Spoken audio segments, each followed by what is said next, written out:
Hello and welcome to Hollywood Blockbusters.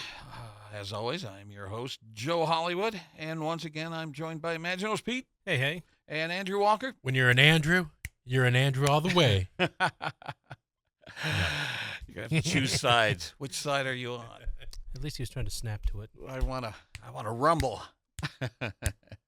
There you go. The big news out of Hollywood right now is the Wicked Part 1.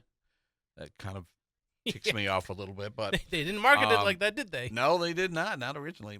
So Wicked Part 1 hit theaters last weekend, and all signs point to it being a colossal blockbuster. People that aren't normally into movie musicals are just obsessed by this movie. My sisters saw it before I did and just were sending me texts and links to videos, and they're just raving about it. My one sister asked for the Wicked Barbie for Christmas. It's crazy. It's a phenomenon, and like I said, I'm a little frustrated that at the end of the movie it says "to be continued." That's just a money grab. We could talk more about that in a little bit, but Sure. the movie is directed by John Chu, and as everyone knows, it's based on the stage musical, which is based on a book called The Life and Times of the Wicked Witch of the West by Gregory Maguire. Stephen Schwartz did the musical. The musical famously starred Adele Dazeem. Adina Menzel Yes, and Kristen Chenoweth. They, made those characters their own, but for whatever reason, they were recast for this film. I got a chance to see the movie. I went on Saturday opening weekend at a tiny little theater here in Oxford, Michigan. The auditorium that I was in, it was a 4 p.m. matinee. It wasn't much bigger than my apartment. It kind of reminded me of a scene in the movie Bachelor Party where one of the theaters is like a broom closet. Yeah. It was very tiny, but the auditorium was full, and everyone seemed to respond really positively to the film. And I thought the film kind of started out slow. I knew nothing about the storyline. I had a vague idea, considering it's tied into Wizard of Oz, but I knew nothing going in. And so I thought it started out slow. One of my biggest complaints about Wicked is that the songs are fairly forgettable. There's a couple like popular that they kind of get in your head a little bit, even though I can't recite the lyrics. But if anyone says the word popular around me, boom, this song starts playing in my head. But for the most part, unlike some of the other greater musicals we'll be talking about in a little bit, the songs to me just aren't catchy. I mean, they're epic and they're big, and the characters are basically. You don't have a singing Howard the- Ashman and Alan Menken anymore. Exactly. That's the point I'm trying to make. Look at Nick name dropping. Look, despite this outward horrendous cynical show, I do have some. I'm musicals. I have some appreciation for musicals that I'll get into, but Wicked definitely is irking me. Yeah, Not the so- story itself. Right. I have to be fair. I have to go watch it. I've heard their individual performances are amazing. I don't know about the catchy songs yet, but it's the marketing. Oh, it's the marketing that's been. It is. You can go back to Batman in 1989, where all the fast food places had some tie-in. The toys were in the stores before the movie was out. It was a monster marketing effort, and it paid off where the movie was a big hit. Same thing seems to be happening now. The marketing is all over the place. Everywhere you turn, there's Wicked merchandise and popcorn buckets and But Joe, Barbies. And I don't remember, at least to my end, kids jumping off of toy shelves saying, "I'm Batman." Maybe it did happen, but I was at Target, or Target, as people with the fingers up in the air like to do and talk. And I think somebody might have been recording a TikTok or a social media video, because I heard someone have that singing, like how one of the stars she had in their Target advertisement, she belts out a chord. Yeah. So you heard singing in Target? And I went, that has to be through the intercom. No, someone somewhere in the store was trying to recreate. It's like Titanic. Like I'm king of the Interesting. world. It's happening, Joel. This is Well- the part that I'm talking about. When you overdo on the marketing, this is the stuff that gets people. Embrace it, man. Embrace I'll it. embrace it with the pitchfork. I think torch. who was the studio that put this out? That's a good This question. is Universal? I didn't This is write that Universal, down. I was going to Is it say Universal? I think You're right, because it had the old logo. Yeah. they took a page out of what Barbie did last year. Remember all the marketing for Barbie? Oh, yes. So they're trying to replicate that a year and a half later. You said before we hit record on the podcast that the marketing for this film is, 2 to 3 times the budget to make Twice. it? The budget was reported 150 to 175 in the range because you never get exact figures sometimes. The marketing budget is $350 million. Yeah. Normally in Hollywood, they say they try to spend half the budget, maybe up to the budget of the movie. So, what are you doing? They have to make that up. Yeah. Well, they better make it up. Well, we'll see what the returns are and whether they turn a profit on this. And they're going to have 2 opportunities to do it. I just checked on its Wikipedia page. The latest update on what it made back is $178 million. Over opening weekend. So, Oh my God! so it's on its it's way. getting It's there. it's going to. Oh, it's Yeah. going But to. still, it's might take a couple of weeks just to break even, and then they're going to have to, Oh. I'm sure they're going to count on. And then they'll re-release it as to build up to part 2. Oh, when sure. part 2 comes out next year. Oh, yeah. Hey, to get caught up with it, come and see it. And my bladder won't be able to sit through 2 movies. I had a hard time sitting through the 2-hour and 40 runtime on this, and I'm like, I gotta get up, but I Wait. didn't want to miss anything. How long? 240 is the runtime Yeah. on part 1. 160 minutes. Isn't the actual play 2 hours and 2.5 hours or 2 hours and 40 minutes? The Yeah. actual Broadway- I'm a little confused as to how they stretched it into the whole 2 sto- full the whole movies. story in the play is told in 2.5 hours. Yeah. So they're definitely padding this, kind of like they did, with The Hobbit, stretching one story into 3 movies. In Peter's defense, he'd already done the second movie, and Warner's told, "Hey, I think you need to come make. We want this to 3." He's like, "I'm already doing the second. We're done. I'm getting ready to deliver it. Can you just do it?" Like, all right, third All right. movie's just a big fight. Stretch. just fight, Stretch. fight. Like a good 30 minutes just seeing the hobbits walking. You're like, you know, I'm like Peter. Peter, I'm a huge fan, but I'm getting battle fatigue, man. I never thought I'd say this in the Lord of the Rings franchise. I'm getting tired of the fight, man. We need to wrap this up. I mean, what the hell, dude? That's right. I think there was a 20 minutes was spent on Bilbo's colonoscopy. Yeah. It was just, It's- come on. It's such a You're padding shameless this. money grab by Warner's. Now, without spoiling anything, I'm going to make some predictions here. Even though Ariana Grande looked like she was having a blast, she was silly and goofy and funny in this movie, and she really embraced it. She's not the star of this film. Cynthia Erivo, Yes. who plays Elphaba, the Wicked, who eventually becomes Wicked Witch of the West. Hopefully that doesn't spoil anything for anybody because she's green. She's going to win an Academy Award. She's going to win an Academy Award for Best Actress. There's absolutely no doubt in my mind. So you're taking Robert. Yeah. You're taking him up that she's going to win. I was Yeah. going nominated. Now, having seen the movie, I felt exactly like I did when I watched La La Land, and I remember there was a moment as I was watching La La Land where I said, Emma Stone has the Oscar. Like, while I was watching the movie, I felt the same way about this performance. It was a very emotional, Wow, fair deep enough. performance when you tie into the fact that these actors were singing live on set. They were recording their vocals live on set. They are not lip syncing like they did in the old golden age. That's what I heard musicals. too. Now Yeah. that is respectable. That I commend highly when they're willing to just belt out on stage live. Yeah, or and on imagine set. on top of that, Cynthia is flying around on wires that probably pinch in sensitive areas, and she's belting out a number that she's recording live. Her entire performance is so impressive that those who are members of the Academy that vote can't ignore this Now performance. It's I heard Oscar I heard worthy. the comp the comp is Mean Girls meets Harry Potter. That's very, very accurate. I was thinking as I was watching it that it felt like a musical version of Harry Potter. I didn't make the Mean Girls connection. I but don't mean that in a derogatory. I'm no, just saying no, for somebody yeah. like for people who are not No, familiar you're with this. absolutely correct on that. Now, making that prediction that she's going to win the Oscar, here's an interesting dilemma that could present itself. So this is part 1. Obviously, it's going to be up for awards. It's going to win Best Production Design and all that stuff. So that's for part 1. Well, Oh. part 2 is going to come out next year.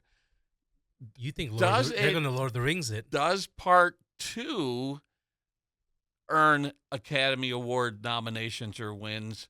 Will Cynthia Erivo win 2 years in a row? I don't know. No. But the possibility exists. It sounds intriguing, but no. But think about that. I think what they're going to Lord of the Rings it. They're basically going to say whatever if anyone doesn't get. Oh, they're going to get their accolades. We'll just give it to them in 2026. Yeah, because that's part 2. Well, that's a good point. They could hold off and reward her and the movie after part 2, but But there's a chance I they don't get think robbed. it's going to happen. But there's a chance to get robbed for individual performance. You're right. There's a chance if you don't give it to her, and because you don't know what other movies are coming out in 2026 that could challenge them. So you're right. Yeah. I hope she gets it if she does do the way you think she. Imagine that, though. Imagine the same actress possibly getting nominated for the same role 2 years in a row and possibly winning Right. for playing the same role 2 years in a row. That would be history making. Yeah, because Tom did it right. Tom won 2 years in a row. He won 2 years in a row, but playing What, different different characters, characters. right. Imagine playing the same character for the same franchise. That's really fascinating. Something to think about. Also, we got performances from Jeff Goldblum, who I think it was Robert described as saying it was Jeff Goldblum being Jeff Goldblum, and that describes his performance exactly. That's his performance Yeah, and everything. yeah, exactly. Do you think his performance? Because when I see it, is he the same character as he is in Thor Ragnarok? Basically, yeah. It's Jeff Goldblum being Jeff Goldblum. Okay. The same speech patterns, mannerisms, everything. So it almost kind of takes you out of the trance of watching the movie and go, oh, that's Jeff Goldblum. So yeah, he's just Jeff being Jeff. Michelle Yeoh, she was good in it. She had a short scene where she had to sing, and she clearly didn't have the chops to sing her way through that. And I think they sort of minimized her singing. And this kind of surprised me. I saw Peter Dinklage listed as a cast member, and after seeing the movie, I'm like, I don't remember seeing him. And I found out after the fact that he does just the voice of the CGI goat professor. So he just does voiceover work in this Because one. he can belt. He was in Cyrano, wasn't he? He was, but did he sing in that? I don't remember that. I thought. I don't know. I never saw it, but Yeah. I know he was in it. Yeah, so it was pretty, entertaining performances all around. I do predict some Oscar wins for this movie. The production design was off the charts. I mean, I was just marveling. Will at they the sweep in images the on production screen. categories? Oh you yeah, think? Sound editing, costumes, costume. yeah, all that stuff. So they'll gonna- get they're gonna nominated. sweep. But Yeah, will they win? yeah, it will. I don't know if there's anything else that can compete with this movie. It's such an epic movie that those in Hollywood just love this kind of stuff. So yeah, mark my words. A couple of Academy Awards. I'm sure we'll revisit this in January or February. Hollywood is so fickle. I thought Cats at mafia-style musicals, and West Side Story. Spielberg always, I'm going to make West Side Story. I'm like, why, Steven? Why? Well, it's a great segue because now we are going to, because of the release of Wicked Part 1, that gives us an opportunity to talk about our favorite movie musicals of all time. I need to say this. I'm sure I've said this on the podcast before. My list isn't necessarily the greatest musicals ever made. That can be a different list. These are my favorite movie musicals, the ones that I grew up with, the ones I've seen over and over and over again. I think when we do that podcast, we should actually get theater majors in here. 'Cause All I feel right. I feel like, let's talk about Black History Month. Hey, we have no black folks. That's right. Yeah. No, maybe if George is back for that, he could bring his family in because they're all theater people. All right. So what I did is, and this was very challenging. I came up with my top 10 list of my favorite movie musicals, and just when I thought I had it down, I made the mistake of opening up the Rotten Tomatoes 100 greatest movie musicals of all time and realized I had left a lot of musicals off my list. So I had to revisit my list, made a bunch of changes, relegated a bunch of movies to honorable mentions, and had to fine-tune my list. So now I have a new top 10 list. I'm going to do my top 5, get your input on those, and then we'll go around the table. Now, Sure. my favorite movie musical, which is appropriate considering the subject matter we just talked about, is The Wizard of Oz. Okay. Released in 1939, Victor Fleming is officially credited as director, but he came on board later to sort of fix some problems that were happening on the film. At one point, Dorothy had a blonde wig and was heavily made up, and they're like, no, no, no, no, no, no. So he came in and performed cleanup duties, so he gets the credit, Victor Fleming. Of course, it stars Judy Garland as Dorothy, Frank Morgan as the Wizard. He actually played something like 4 or 5 roles in The Wizard of Oz. Ray Bolger, one of my favorites, as the Scarecrow. Burt Lahr as the Cowardly Lion. Who Played 4 characters, got paid for 1. right? Yeah, God he bless should the golden age of fire his Hollywood. agent. Jack Haley is the Tin Man, and of course, tour de force performance by Margaret Hamilton as the Wicked Witch of the West, who, as we know, is featured in Wicked. It was filmed at MGM Studios in their sound stages, almost exclusively. Like everything you saw on screen in The Wizard of Oz was filmed on the MGM sound stages, which still stand today. If you tour Sony Pictures, which is open for public tours, you will have your tour guide point to sound stages and go, this was Munchkin Land. This was the Gale Farm. Those sound stages still stand. I wish they kept the backgrounds. Yeah. Yeah, I heard stories that like some of the matte paintings of the witch's castle and stuff were found in a dumpster after the film wrapped, and someone had the presence of mind to go in there and salvage some of that, going, well, these are beautiful. So some stuff was salvaged, but for the most part, a lot of it was just scrapped. There's not a single brick from the Yellow Brick Road that still exists today. No one knows what happened to it. Some person that saved those backgrounds has just given a 6-figure. Oh, they're out there. Yeah, I'm sure people know who has them, and I'm sure they're in someone's personal collection. If you tour Sony Pictures, I haven't been able to go inside the sound stages yet. I've toured Sony twice now, and they always tease you, and they say, this sound stage over here still has the trap door that the Wicked Witch of the West fell through as she, disappeared from Munchkinland. I'm like, can we see it? And they're like, no, we're filming Spider-Man right now.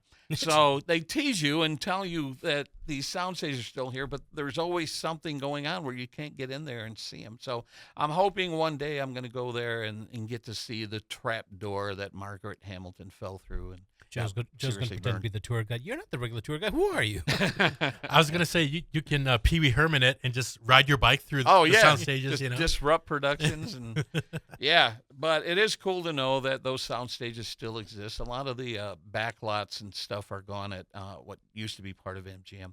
But those sound stages are still there, and you see signs on buildings that say, Judy Garland dressing room or whatever. So it's really cool. There's a lot of history there. Now, the film earned approximately $30 million on a $3 million budget. But a lot of people say that upon its release, it wasn't a big hit. Like, not the hit they were expecting, even though you would think in 1939 dollars, $30 million on a $3 million budget would be a monster hit. And I can't help but wonder if that $30 million is over a long period of time. Because, like I said, it wasn't considered a big hit when it came out. It had multiple re-releases. It wasn't until the movie started airing on television in 1956 where it earned the title as the most seen movie in history. I know growing up as a kid, it was an event. When you started seeing commercials, next week, The Wizard of Oz is back on television. We all had to gather around the TV. Right. We watched The Wizard of Oz, before home video and all that stuff. We watched that broadcast every year. Then cable. I know Turner Movie Classics or whatever it was called at the time had The Wizard of Oz. And I think there were some jokes that he was going to colorize the beginning and end of The Wizard of Oz. But no, with video and Blu-ray and all that stuff, it's probably the movie I have seen more often than any other movie, including Star Wars. I've been watching Wizard of Oz since I was a little kid, and that's why it's number 1 on my list, because it had such a huge impact on me as a kid. Well, it's also one of the highlights of the golden age of Hollywood, right? That's Oh, yeah. 30s to 50s. So you can drop it right there along with Snow White and the Oh, Jazz sure. Singer. Yeah. And it's almost shocking to think in hindsight that after test audiences screened the film, the producers thought about cutting the over the rainbow scene. They're like, it kind of slows things down. And the people who wrote the music for the movie, they're like, are you out of your mind? Yeah, cut the most of the kind of thing. It sounds exactly like a Hollywood suit thing. Some things never Yeah. change. I'm glad to see that. It's Right, like, right. Hey, in Jaws, we don't need the shark. I think it slows the pace down. I want What's to see with Roy that Schreiber. music? Can we get the Bay City Rollers in here? Yeah. John who? So luckily they fought to keep Over the Rainbow in the film, and that song is widely regarded as not only the greatest movie song of all time, but one of the greatest songs, period, of all time. So it's a good thing they fought for that. Back in the 70s, when MGM needed to raise some capital, they instructed this guy, I don't know what his connection to MGM was, but they said, we need you to curate an auction, go into our prop warehouse and see what we can sell off. And as he was going through boxes, he opened up a shoebox, and there was a pair of ruby slippers. Opened up another shoebox. There was another pair of ruby slippers. That guy walked into the Indiana Jones warehouse at the end of Raiders. Yeah, It was exactly. Like, what in the world? No, that's a great analogy. He kept the best pair of shoes for himself and sold some of the other pairs to some of his acquaintances. I think he found a total of 5. You know, if you do the research online, there's different stories, but I think there was a total of 5 pairs of shoes at one point. At some point, like the left and right shoes got mixed up with other pairs. So the pair that's at the Smithsonian is one of those mismatched pairs. And the pair that got stolen from the Judy Garland Museum like 15 years ago, it has the opposite pair that the Smithsonian has. So I'm hoping someday some people are going to get together and return the proper shoes with the proper shoes.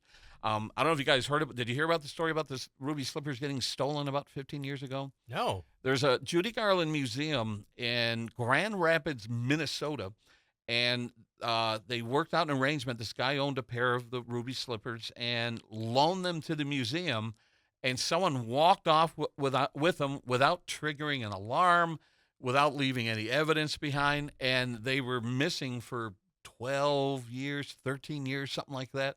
And finally, the FBI got a call or was contacted by someone who says, I know where they are. Let's make out a deal, blah, blah, blah, blah, blah. Well, the owner had since collected insurance on them because they were gone. They were lost. Right. Then they were found just a year or so ago. And they just went up for auction about a week or so ago. So he gets them back and he re-auctions? No, he got the insurance payout. They are no longer his shoes. Okay. Now, I don't know who collects on the auction. I Yeah. don't know who claims that money. FBI? Yeah, I don't know. I don't know where that money Uncle goes. Sam? But for the first time in a long time, a pair of ruby slippers were up for auction. I don't know who ended up with them. Last I heard, they were around $800,000 was the bid, and people were like, that's a steal. That's a bargain, because most people predict that a pair of ruby slippers is $1 million minimum. There is a genuine pair at the Academy Museum, which opened up in 2021, and I was lucky enough to attend the very first day the Academy Museum was open to the public. And not only did I get to see an authentic pair of ruby slippers up close and personal, they had the witch's hat, they had Bert Lahr's fur hood, and something that people rarely have seen in person. Apparently, Jack Haley was gifted his oil can, and that was part of the exhibit in 2021. It has since been auctioned off. I don't know who ended up with it, but I have photos of the original oil can. I'm such a huge Wizard of Oz fan that to see those props up close was such a huge thrill for me. See, I'm looking forward to that because my dad and mom have a appreciation for, especially my dad, when he was here, he had that Casablanca, Sam's piano. Yeah. I always love seeing that in things. So I can't wait. I'm actually going to go to L.A. in March, so I'm looking forward to. Yeah, I'm hoping to make it out there too. And the nice thing about the Academy Museum is that they rotate props and exhibits. nice. So you might see something I haven't seen. And also, this is also another good thing. When you get a collector's item, don't show it to jealous dinner guests. That's how it gets stolen, Exactly. or that's how they report you to the FBI. You got to Yeah. be careful who you tell about that. Yeah. Yeah, it was shocking that someone managed to walk off with those shoes. I'll never, like, the video cameras weren't working, the alarm wasn't tripped, and you got to be like, come on, was it an inside job? What's going on? And the museum curators, they're like, it wasn't us, man. We didn't do any. And somehow someone walked in and grabbed them and walked out, and I just don't know how that's possible. So They completely Groundhog Day that thing with Bill Murray. Three Well, there are. So apparently they probably sat on someone's mantle for a dozen years until someone ratted them out. And, Hey, Frank, look what I Yeah. got in there. Those can't be real ruby slippers, Joe. Yes, they are. yeah, I got a tip for so you. it's an amazing story. So, Frank went missing, too, that day. of course, I have my replicas at home. I have a beautiful pair of replica ruby slippers. It's the most I've ever paid for any one of my replica props. I won't say how much. I want you guys walking off with them with disabling my security cameras. But yeah, I'm a huge fan, and I'll watch that movie over and over again. I never get tired of it. So what are your memories? Let's go around the table. What are your memories of The Wizard of Oz? We'll start off with you. Imaginos Pete? I saw that when I was about 8 or 9 years old for the first time, and that's when I think musicals are very impressionable when you're a kid, whether it's animated or live action. And I didn't really get much of the story. I just like I like the idea of her going on an adventure, and then the sky, this scarecrow and a Tin Man, and then flying monkeys and this evil witch, and hey, and I was like, all right, and I saw it once, and then I didn't see it again until I was a teenager, and I was more cynical and jaded, and I thought, but you know what, this harkens back to my childhood, so I'll always have a soft spot for it. Yeah, I agree. As far as it impact. takes you back to your youth, your innocent days. I know some people said they were absolutely terrified of the flying monkeys and all that. I don't remember as a kid being afraid of the flying monkeys, but yeah, no, it definitely turns me into a 6-year-old kid whenever I But watch the movie. it is not in my Mount Rushmore. Really? Yeah. That shocks me. That's. I mean, in you the only get spot 4 of spots, Washington Joe. for me, Joe, man. you were just talking about going through Rotten Tomatoes, I and you were know, but chastising yourself when that you- some of the classics got left off. You get 4 spots on Mount Rushmore. when you think about the fact that this is the most watched movie ever and the impact that it had on children all over the world, this is such an important film. Inspired a lot of kids, a lot of people. So, Andrew, what are your memories of watching The Wizard of Oz? Initially, sheer terror. Wow. Really? And it started just 15 minutes into the movie with The tornado? the tornado scared me when she would see the people in the tornado. That scared me. But what scared me the most was the talking trees, the apple trees. Oh, yeah. Yeah, she was hungry. Yeah. How'd you like it if someone came and picked something off of you? she picks an apple and then they slap her. Yeah. And that scared me so much. But I watched this way younger than Nick. Yeah. You said 8 or 9. 8, yeah. I mean, it's one of my earliest memories. Yeah, me is, too. Is Me watching too. that and the original Disney's Pinocchio. Yeah. We had that on VHS. Scared the crap out of me. Yeah. And then when they made it to the witch's castle, the monkeys didn't scare me as much as the Winky guards? the guards. Yeah, yeah. Oh, yeah. Oh, we. That song would Yeah. give me nightmares. We're So- triggering Andrew. So I think that is when my obsession with horror movies started, because that movie was my original horror movie. Oh, yeah. And think about, using the technology that existed back then, that they were able to pull that off with practical Yes. props and stuff. Like the tornado was like a muslin cone, and it was on 2 different tracks, one up high, one down low, and they blew air through it, so it kicked up a cloud of dust, and these tracks would move back and forth.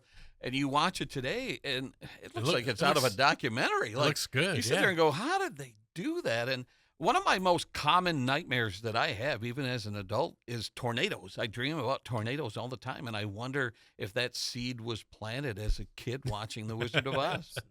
That's pretty cool. And here's one thing, for a movie like that, it's part of, the social fabric. You could just say, Oh, if I only had a brain. You know what that means. Oh, yeah. I'll get you and your little dog, too. You know what that means. No Place Like Home. Yeah, there's no place like home. Classic You can just say a line, and most people, if you're not under 30, and unless they see Wicked now, who knows? Maybe they'll go back and watch Wizard of Oz because they haven't seen it because it's been almost 100 years. Yeah. And what did that come out? 39? 39, a great year for movies, yeah. In 14, 15 years, what do you think would be a proper fitting 100-year anniversary for that movie? Oh, yeah, it's going to be a blitz. It's going to be unlike anything we've ever seen. It's going to be something. Yeah, yeah. Because we're getting close to the century when talkies first started coming in there, so this is a decade. We're going to start the next 10 years. You're going to start having 100-year anniversaries for these big milestones. Sure. Yeah, the Jazz Singer, which is considered the first talkie and first musical. That was like 28, 29, something like that. Yeah, right. So we're coming up on the 100-year anniversary of talkies, which is crazy to think. Yeah. I like to point one thing out for our audience. Most people, when they see Jon Stewart and people, when they're doing those doodles and all that stuff, when they're writing notes, you think they're writing. Andrew, I initially thought from my perspective that Andrew was doing like notes, like taking notes. No, Andrew's doodling. And it's just. That's right. I thought you were jotting something down and come back to. But. I make characters on every single one of my notes for the show. I should auction these off one day. That's right. Do a little gallery, a little showing. You're just priceless because the way Andrew was writing, I was like, I couldn't see what he's doing. I was like, man, he's really taking notes. He's going to town on this stuff. I looked at him like, yep, no, that tracks. And they're always stick figures. My handwriting skills have not improved since I was 5 years old. Interesting. The musical for that comes out next year. Now here's an interesting little tidbit before we move on. When you talk about Wizard of Oz as a musical, there's some great songs in the movie. Over the Rainbow, yeah. all the main characters have a song. It's just some great music in there. But I didn't realize until fairly recently. I don't know why I didn't even think about this. When you get to about the halfway point of the movie, that's it. No more singing, no more songs. And the rest of the movie plays out as a regular drama. Oh, I haven't thought of it that way. The only piece of music that you hear in like the second half of the movie is a song, I believe it's called Night on Bald Mountain. It's a big, scary piece when they storm the castle and are being chased around by the Winky guards. That's the only piece of music in the entire second half of the film. Wow. And apparently there was supposed to be a song when they're in the haunted forest. You can find recordings of it. It was on a DVD that I bought. There's a song called The Jitterbug. And what's interesting about this, man, I could do a whole podcast on the Wizard of Oz. What's interesting about this is there's a line in the movie said by the Wicked Witch when she goes to send the winged monkeys after him. She says, they won't give you any trouble. I sent a little insect up ahead to take the fight out of them. That's referring to a scene that was cut out of the movie because they didn't have the budget to film it. But all the four main characters were supposed to be stung by a big animated mosquito, which then sends them into this dance routine called the Jitterbug. And like I said, the audio recording still exists. You can find it online or whatever. So that was supposed to be a song later in the film. It's that pretty got dark. Cut. So yeah. There's some darkness in the Wizard of Oz. That's again like, yeah. I infected them with like malaria. Right. Well, when you think about it, I think it was the Scarecrow is carrying a gun in the haunted forest as they're going after the Wicked Witch. So yeah, they're like, why? That's right. Where did Scarecrow get a gun? Come on, man. So yeah. All right. I'm sure I'll think of some more things about the Wizard of Oz, but we need to move on. One last thing. Have you guys done the Dark Side of the Moon Wizard of Oz thing? I did try that, and there are some pretty eerie coincidences. If you started on the right cue, which is like the third Lion's Roar or something, things sync up pretty well. On the second time I did it, I kept track on a piece of paper. Yeah. I counted 13 different times where either the lyrics matched what was going on the screen, or there were musical changes right when there were scene changes. Exactly. Yeah. And, everyone says they would have had to have a projector when they recorded that in 1972. Came out in 73, the Dark Side of the Moon album.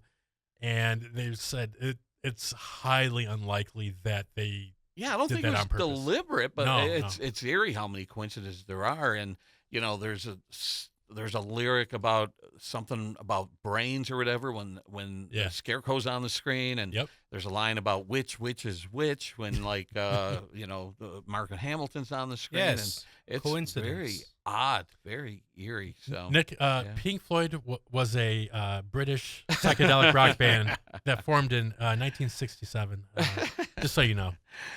Pink Floyd. I thought that was a John Hughes movie. All right, let's move on. All right, so we're going to go from what I consider my favorite movie musical to what most people consider the greatest movie musical of all time, and that is Singin' in the Rain, released in 1952 by MGM. Both of these movies are MGM productions. Gene Kelly was a director on the film, along with Stanley Donen. Those two teamed up for another movie we'll talk about later. Of course, it stars Gene Kelly, Donald O'Connor, who has that amazing number, Make 'Em Laugh, Make 'Em Laugh. Demi Reynolds, who was 20 years old in this film, just really kept up with these two talented performers. And of course, there's the iconic Singing in the Rain number, which I never get tired of watching. There's just something magical about it. And interestingly, the song Singing in the Rain had been in the MGM archives for years, and it appeared in several black and white musicals long before the movie came out, where I think Judy Garland performed it, Jimmy Durante performed it, some other people performed it. But when it got associated with this musical, it just became iconic and part of our, like you said, the fabric. The song was written in 1929 and was first performed in the Holllywood Review of 1929, which is considered one of the first all-musical films right after talkies became a thing. So at the time, the film earned $7.2 million on a $2.54 million budget. Now, here's the one thing about the movie that makes me uncomfortable, and this could be a podcast on its own. Like I said, Debbie Reynolds was 20 at the time. Her love interest in the film, Gene Kelly, was 40. And that was a thing Hollywood did back then, is they paired up these young ingenues with their aging stars, maybe just to try to keep them in the limelight or whatever. But when you really dig into it, man, there's some really big gaps in Hollywood history. There's one movie, I think it's called Funny Face, where a young Audrey Hepburn is paired up with an aging Fred Astaire, and it's ugly. I mean, I think the age gap is 30 years That or was more. one of those ones where I'm like, oh, she's dancing with her dad. Isn't that nice? No, they were love interests. That's when you're like, oh, boy. Well, it's awkward. Do you remember we fairly recently talked about a movie where the female was literally 3 times younger than the man she was paired with? Yeah. Do you remember? I don't. Oh, yeah. It came was out in 2003. The Professional. No. No. Well, that's another story. Oh. It was Lost in Translation. Scarlett Johansson was 17 and Bill Murray was 55 or something. Yeah, but there was no. I don't know if you could call. They had a connection, but they weren't romantically connected. At least it was never depicted on screen. Now, if you talk about a movie like Entrapment, where you have Catherine Zeta-Jones and Sean Connery, and like, this is clearly Hollywood. This would never happen. Oh, she's dating Michael Douglas. Never mind. Oh, right. So that's a little awkward. Now, we talked about this on a recent podcast. It's RT, Rotten Tomatoes critic score is 100%. Wow. 100% positive, 95% from the audience. We've done this. We've done this dance before. Which is fitting for this. The 100% nonsense on Rotten Tomatoes. These guys, they got to stop with this crap. Yeah. Now, Singing in the Rain is not a movie that I grew up with. It was something I discovered a lot later in life. And when I first sat down and watched it and popped some popcorn and sat on my sofa and watched it, I was like, I get it. I understand it. That's one of the first movies that undid the hype about it. Because I didn't see Singing in the Rain. I saw people imitating it. Oh, sure. And I kept going, what the hell are these people talking about? And they were getting irritating. Then I saw the movie and, this is much better than all the garbage that you people are doing. I can forget you and then just associate this with Gene Kelly, and I'm good now. Now everything that you do is forgettable crap. Yeah. And the fun thing about this movie is it pokes fun at that transition from silent films to talkies and how a lot of people found themselves out of work because their voices didn't matter in the silence, and then all of a sudden sound becomes a thing, and there were all these studio execs saying, it'll never last. It's a passing fad. And guess what? No, this was the future. And so Singing in the Rain kind of pokes fun at that reluctance to embrace talkies and kind of captures that period in time. You know, there were some directors that said, oh, she's my greatest star. I've heard her speak at dinner parties. No. Yeah. And, when you think about it, the whole era of those movie musicals was born because of that transition where Hollywood had to transition from silence to talkies. A lot of people had thick accents, and it just didn't work. One guy was a major movie star one day, and then he was selling hot dogs out in front of the studio the next day, and a lot of people lost work. And so studio executives are like, where's the talent? In New York, on Broadway, on the stages, on theater. What was playing on the stages? The musicals, the glamour, the glitz. And so, for 20, 25 years in Hollywood, after talkies became a thing, it was all trying to outdo each other with musical after musical. They saturated the market. Was it 1943, there were 65 musicals in 1 year? And I'm like, you people are shameless. Yeah. Joe, I was just going to say, thank you for making that connection, because earlier, before we started recording, I briefly mentioned to you, there were so many musicals that came out in the 40s and 50s when I was going over the list. And now that you mentioned that makes perfect sense from a historical point of view. They were borrowing heavily from Broadway. And what's interesting is musicals were in such huge demand. And I'm gonna get into a little documentary a little bit later called That's Entertainment. It was a theatrical release that paid tribute. Yeah. And it pays tribute to the golden age of MGM, and it brought back its aging stars to talk about that. But one of the funnier moments in the documentary is that because musicals were all the rage in those early days, that some of their biggest stars who are not known for their singing ability, Clark Gable, Jimmy Stewart, Cary Grant, were all forced to sing in their movies. And they did their best to hold their own, but Hollywood quickly realized, no, we know why they're dramatic actors. They're not singers. So luckily, they were able to get away from that. Yeah. But everybody was singing their dialogue in the 30s and 40s, and it's pretty comical to see some of the big stars today, like Clark Gable, singing a song, and it's pretty funny. So yeah, it'd be like Clint Eastwood, the musical. Well, he did sing in a musical, didn't he? What? Did he sing in Paint Your Wagon, or was that Lee? I thought he was in Paint Your Wagon. Was he? With Lee Marvin? Well, here's the thing: if Clint Eastwood sang, there's a reason why I've blocked it out. All right, Andrew, you're on the phone. Look up Paint Your Wagon. Let me know if Clint Eastwood was in it, because that was a musical. If you remember it, was it memorable? I mean, the fact that I've never seen Paint Your Wagon. I'm only aware of it is because The Simpsons poked fun at it. Yeah. So a 1969 American Western musical with Lee Marvin, Clint Eastwood, and Gene Seberg. Oh my God! We need to have like a hate watching party one day and watch that. I need to see that movie. I'm singing, and I was like, wait, what? Why is Clint Eastwood singing? No, stop that. Imaginos Pete, you're Mount Rushmore, Singing in the Rain, yay or nay? Nay. What? You're just being a subversive now. No, because people call it the greatest musical of all time, and it doesn't make your Mount Rushmore. Well, again, we're talking about personal around Mount Rushmore, and the reason I did, because I saw it late. Remember, I saw the imitations, which irritated me, and I had to watch the original to cleanse my palate and replace it. But by then, my Mount Rushmore's been set. I have Mary Poppins, because that was a big influence on me. I have Sound of Music, because because who doesn't love Julie Andrews? I mean, she's one of the tops. But those all predate you too. Those all came out before you were born. So I'm really surprised that Singing in the Rain. But I was watching as a kid, Singing in the Rain is the one that comes up. I'd see Mary Poppins. I'd see. That's probably why I saw it so late in life. But it's so iconic that I have a photo hanging on my wall at home, a framed photo of Gene Kelly hanging off the lamppost with the umbrella in his hand. It's so iconic. I do not doubt the iconic status. I wouldn't begrudge anyone if they put in their Mount Rushmore, if it makes it in the top 10, top 5. My personal one, though, like I said, I got 2 Julie Andrews ones in there. I got Beauty and the Beast, because that was one of the first. I missed. I was still in India, so I missed Little Mermaid. So I got to see. I got to experience Howard Ashman and Alan Menken's brilliance. The next one. All right, we'll come back to those in a second. Andrew, Singing in the Rain, where does it rank on your list? I think you're asking the wrong question there, Have you ever seen My Singing God, in the Rain? that's right. Oh, man. Oh, I have not seen it. I need to install an ejector seat in this room, and I'm going to have my hand on that red button. That shocks me. I don't think I've seen any musicals from the 50s. Wow. Okay. No, I'm sorry, I haven't. Have you seen that documentary that I was telling you about? That's Entertainment. I have not. It is You a get a chance. crash course. Yeah.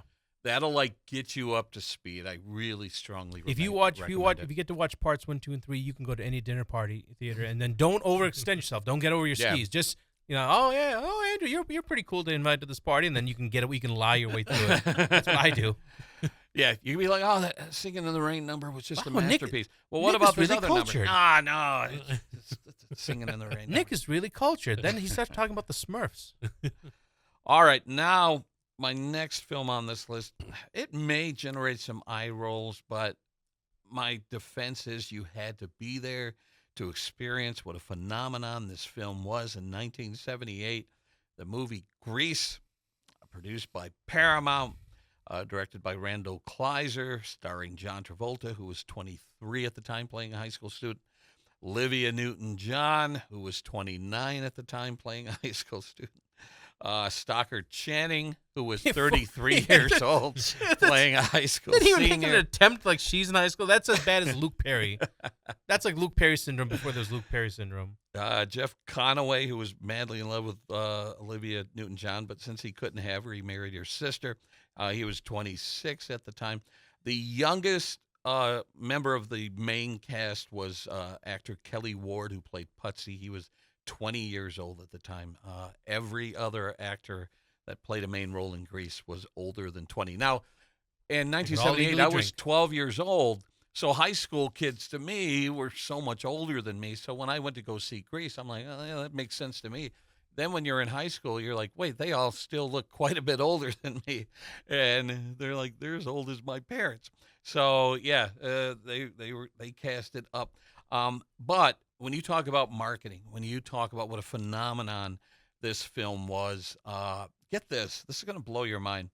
On a $6 million budget in 1978 dollars, this movie earned $400 million Whoa, on a $6 million. Imagine Paramount going, what did we unleash? I mean, that had to cancel out any box office failures they had that year. You said it was a $6 million budget? $6 million budget. $5 million went to making that stupid car fly at the end. That's what that was. I just did the math. It made almost 67 times its budget. Yeah. Wow. Now, what shocks me, at the Rotten Tomatoes score, the critics gave it a 66%, which falls in the fresh range, but that seems really low to me considering that the audience rated it 87%. My rating would be a little higher than that. The audience rated at 87? The audience is 87. Yeah, I'm responsible for at least part of that 13%. Yeah, I know Nick doesn't like it. I love Grease. The songs are catchy. You immediately are singing those songs on the way out of the theater. Tell me more. Tell me more. Did she put up a fight? Now that's another conversation. Said Harvey Weinstein. There's a lot of stuff in that movie that went way over this 12-year-old's head until later. You're like, oh my God. I always tell this story, and you're gonna have to pardon my language here. I'm quoting Grease, but I always tell the story about how one year I was asked to record a dance recital. So we set up our cameras, and it was like this dance academy or whatever, and it had little kids come out, and mostly girls like in poodle skirts, and then there was like one little boy in a leather jacket, and they come out, and all of a sudden I start hearing the opening notes of Grease Lightning. And I'm like, wait a second. I hope they censored this heavily. They did not. So imagine seeing 5, 6-year-olds tap dancing to, I ain't bragging. It's a real bleeping wagon. And I'm like, is no one listening to these lyrics? So a lot of that stuff went over people's heads. They didn't pick up on some of that stuff. You have parents in the audience going, Junior, you're a little high on that note. Really nail it. Kick on Pussy Wagon. Turn. Like, what in the world? If I was in the audience, I'd be like, oh, so we're just going to ignore that, huh? All right, that just happened. You're oh yeah, Yeah, your kid's a real star. That is hysterical to me. So this movie had a huge impact on me. I saw it so many times, in theaters and on video and on cable, and love this movie. See, I saw it at an age, I was a teenager when I saw it. I was like 13, 14 when I saw it. And so my thing was, when she changes at the end, I was like, so you're now a Sex Pistol? Like, what's going on here? I thought you were the wholesome one. Now, it's interesting you brought this up, and I just coincidentally just read about this for She's the first smoking. time during my research. So, in the musicals of the 40s, 50s, one of the common story elements is that the bad boy gets softened up by the girl. The girl tames the bad boy in a lot of these early Hollywood productions. The creators of Grease wanted to flip that, and instead of having the girl turn him into, the leather sweater wearing, milquetoast, he changed her into the leather-clad sex pot. And when I read that, I'm like, that's fascinating that they took a Hollywood trope and spun it. Now, with the benefit of hindsight, yeah, you could say, well, why is she changing to please him? Well, because the opposite was true back then.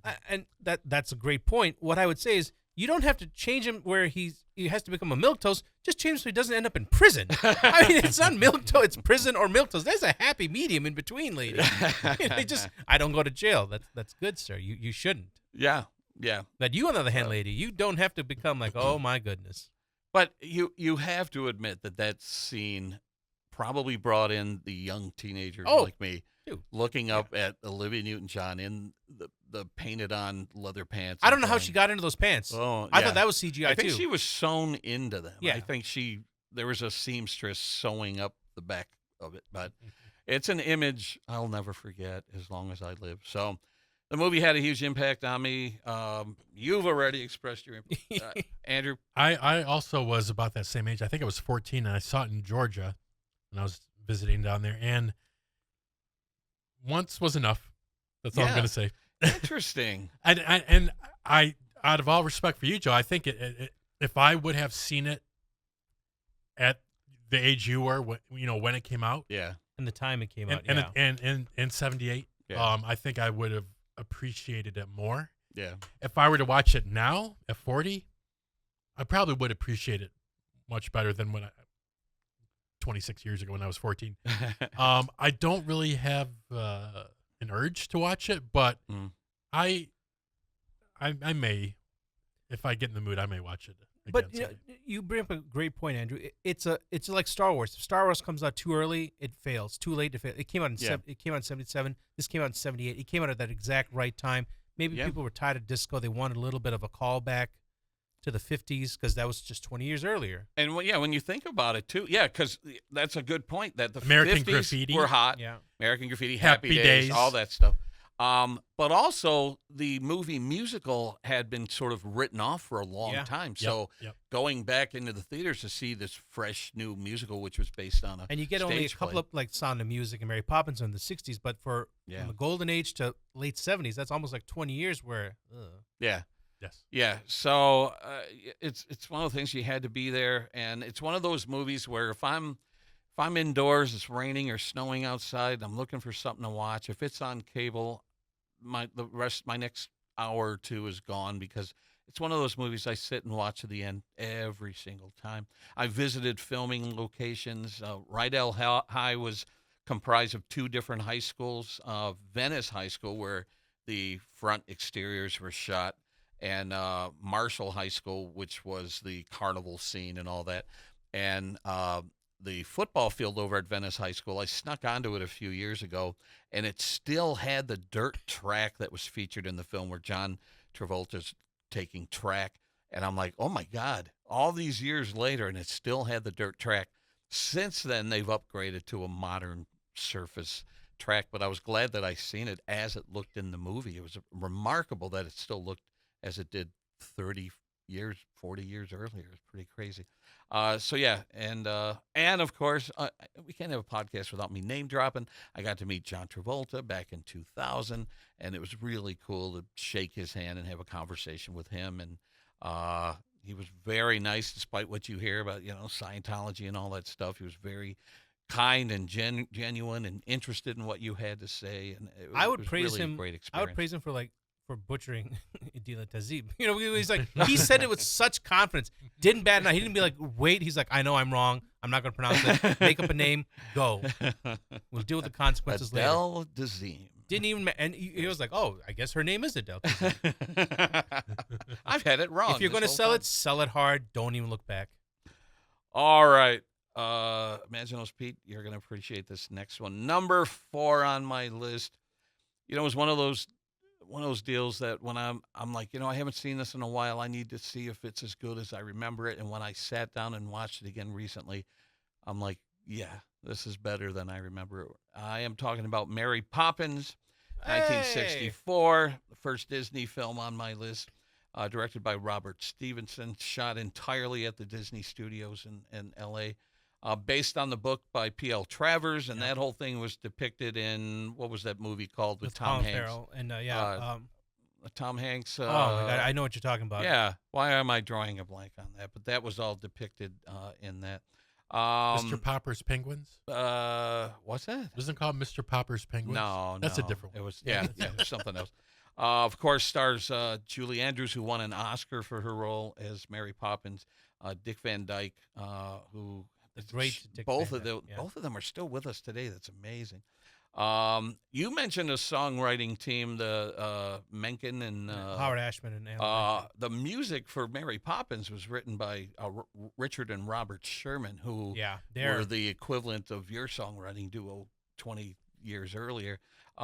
They cranked out hit after hit after hit with a lot of input from Walt Disney, but man, they could do no wrong. And again, another musical with these catchy songs that you are singing as you walk out of the theater. And again, I saw that as a kid, so personal influence, and especially when you got to leave your boring, drab lifestyle and just jump into a cartoon world where your parents don't understand you. Yeah.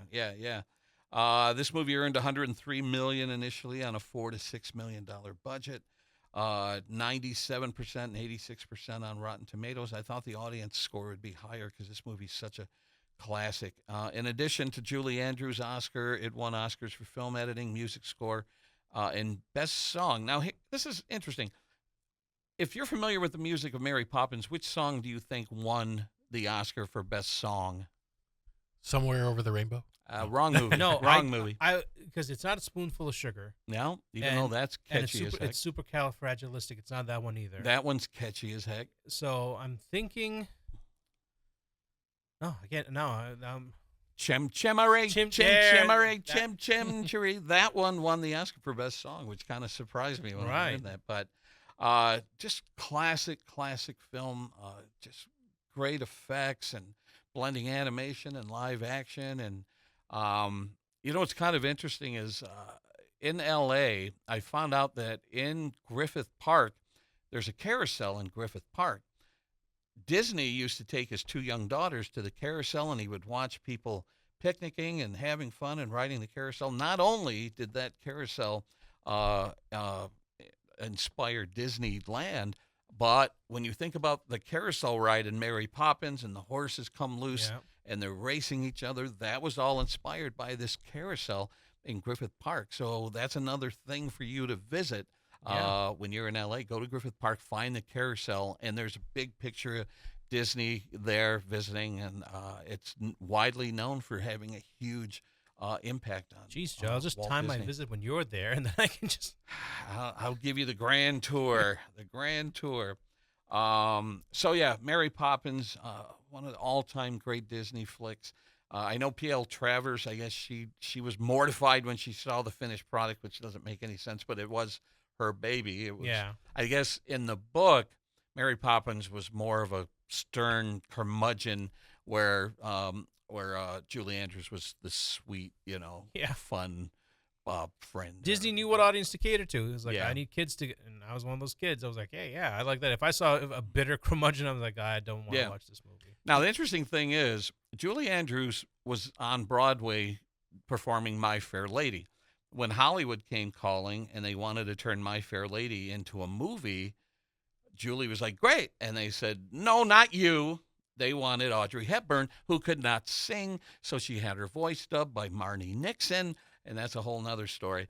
And they're like, oh, she's going to win an Academy Award for this. And I can't. So when Julie was snubbed for My Fair Lady, she signed on to do Mary Poppins. Who won the Academy Award? Julie Andrews for Mary Poppins. So she got the last laugh. Yeah. Being snubbed for My Fair Lady, she wins the Oscar for Mary Poppins. That's a great story. But that brings up the whole thing with the early days of musicals, how Hollywood had a tendency to cast their actors and actresses in certain roles regardless of their singing ability. And more often than not, they would have, in this case, Marnie Nixon dub in the vocals for Audrey Hepburn and Natalie Wood and West Side Story and a couple other films, and she never got any credit for it. There was a huge secret. Like, you will not tell anybody that this is your singing voice. Wow. And so I always thought that was a very unusual thing, to cast an actress in a musical who could not sing and go, "We'll dub it in later." I hate that. Oh, then you'll hate Bollywood. Bollywood's been doing that for decades. You're like, I know they can't sing, but why don't you all you Indian women have this almost like 3 or 4 singing voices? It's amazing. And maybe that's why I love this movie so much, is knowing that that's Julie Andrews' voice, and she had the sweetest, one of the greatest voices of all time, man. Love her voice. So you're saying that Mary Poppins had a huge impact on you as a child? Yeah, absolutely. And that's why it's on my personal Mount Rushmore. Like I said, I have Sound of Music, Julie Andrews, and S.O.B. and Julie Andrews. I got Beauty and the Beast, and then I got Willy Wonka. And the chocolate. Oh, we'll get to Willy Wonka in a second. Yeah. So those are my 4. If I had my Mount Rushmore, that's my 4. Interesting. Andrew, please tell me you saw Mary Poppins. No. What? I feel like you're trolling. Now this just feels like you're trolling us at this point. So here, I'll just tell you this. I mean, you weren't born 38. Like you had a childhood. It's not like that Will Ferrell sketch. We just come out like, oh my god. In a way, I had a childhood. So my knowledge of so many of these Disney films was based on that. My mom would buy us these VHS cassettes. They were called sing-alongs. They were just like a half hour long, and they would have snippets of songs from Disney movies, cartoons, and Disney films. So I'd never seen any of those movies. So you had the precursor to the YouTube clip show. I had the YouTube clip show on VHS of Disney. He has the crib notes, crib notes, movie musicals for dummies version. Get caught up that way. I know Spoonful of Sugar song from that. Of course. That's about it. That's the thing. That, when you finally do see a movie like that, you're like, oh, I know this song, and I know this song, and that's a famous line. So it's such a piece of fabric of society that a lot of it seems very familiar until you sit down and watch it as a whole.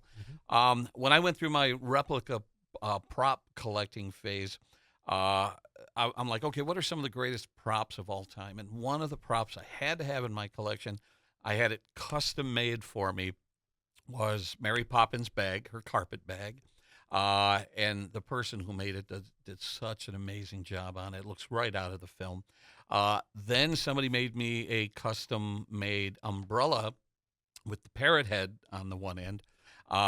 And then, if those 2 pieces aren't impressive, a woman custom made for me the snow globe, the cathedral, St. Paul's Cathedral.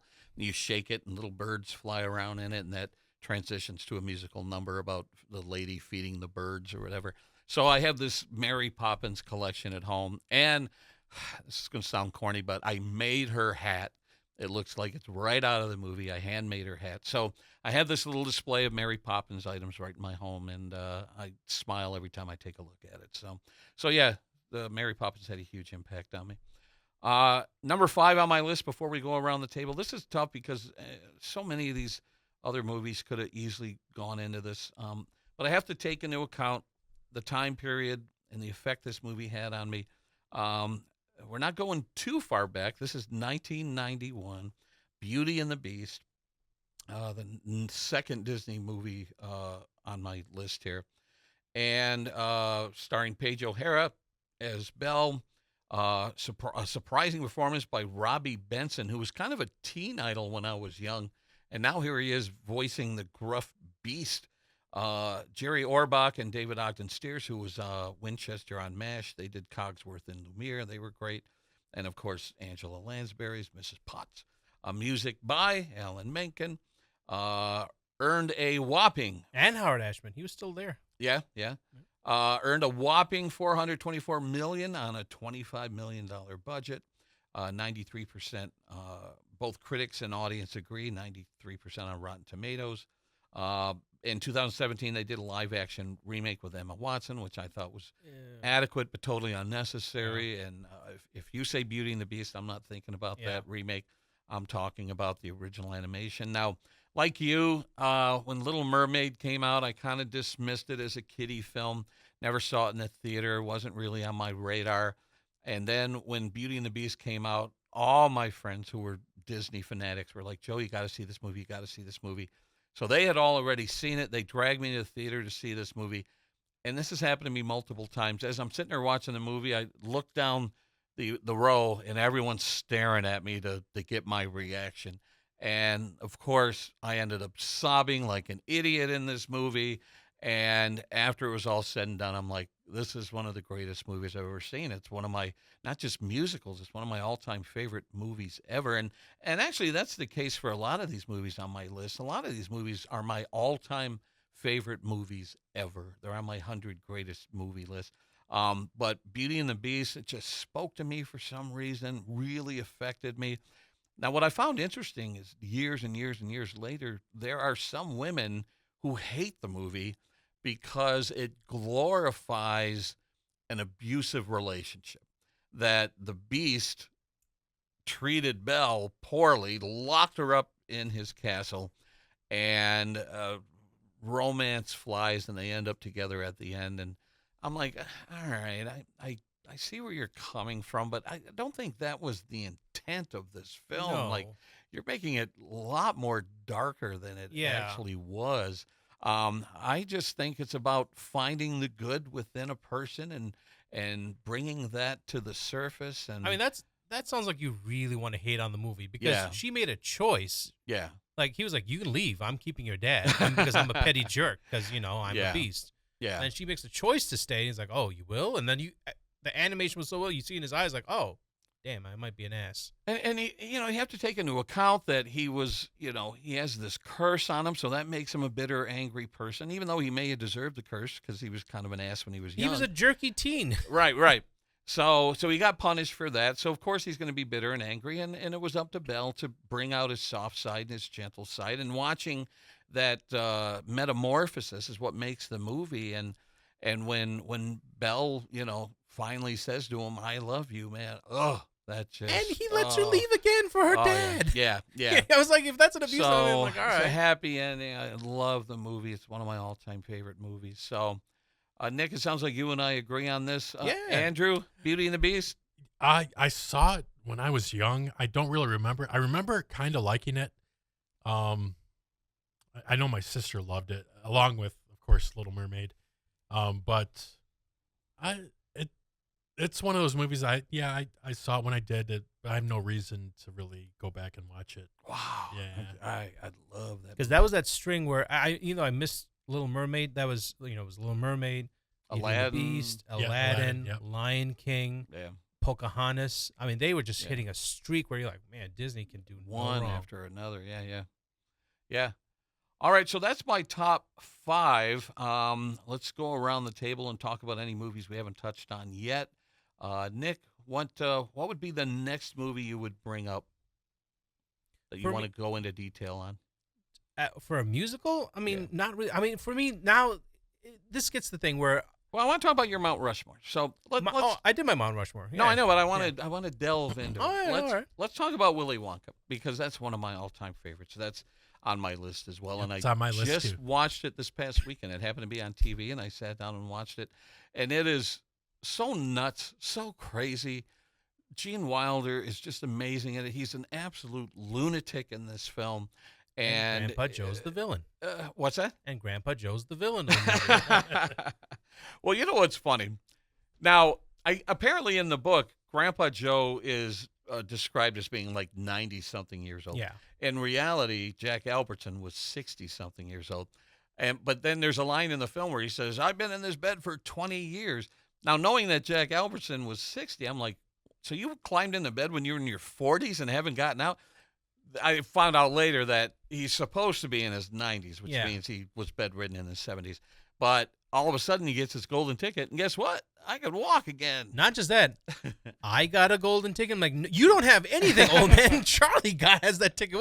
There's only one name on there. It's like, I got a golden ticket. Oh, now all of a sudden you can dance, huh? Now it's not just for tobacco. Charlie's mom is like, I've been giving you sponge baths for 20 years, and now you're up dancing around. And then, at the end, he's like, come on, Charlie. We'll sell this to Sluggo. We'll get even with him. And it's like, Charlie's like, man, I don't know. The right thing is like the innocence of a child. He's like, and me too? You can bring the family. Can I come too? I'm like, oh, what about your other 3, like, geriatric? Like, I was like, man, you are a piece of, come on, Charlie. We'll drink some fizzy Yeah, he's the one who talked him into Yeah. that. Now, you know what's interesting about that particular scene, the fizzy lifting drinks, is apparently that scene wasn't initially included in the book, but the filmmakers felt that Charlie was a little too perfect in the book, which they ended up going back to when they did the terrible Tim Burton version. But they wanted to make Charlie look like he had flaws. Sure. So they wrote the fizzy lifting drink to show that he could make mistakes too. So you're in a appreciate wonderland and you can fly. I get it. I would have been like, yeah, you know what, man, I would have done it too. And it's laugh out loud funny. I mean, I've used that line so many times. Burp, Charlie, burp. How did you burp funny? without moving your mouth? Oh, wait a minute. Oh, Charlie, you vile. I said burp, Charlie.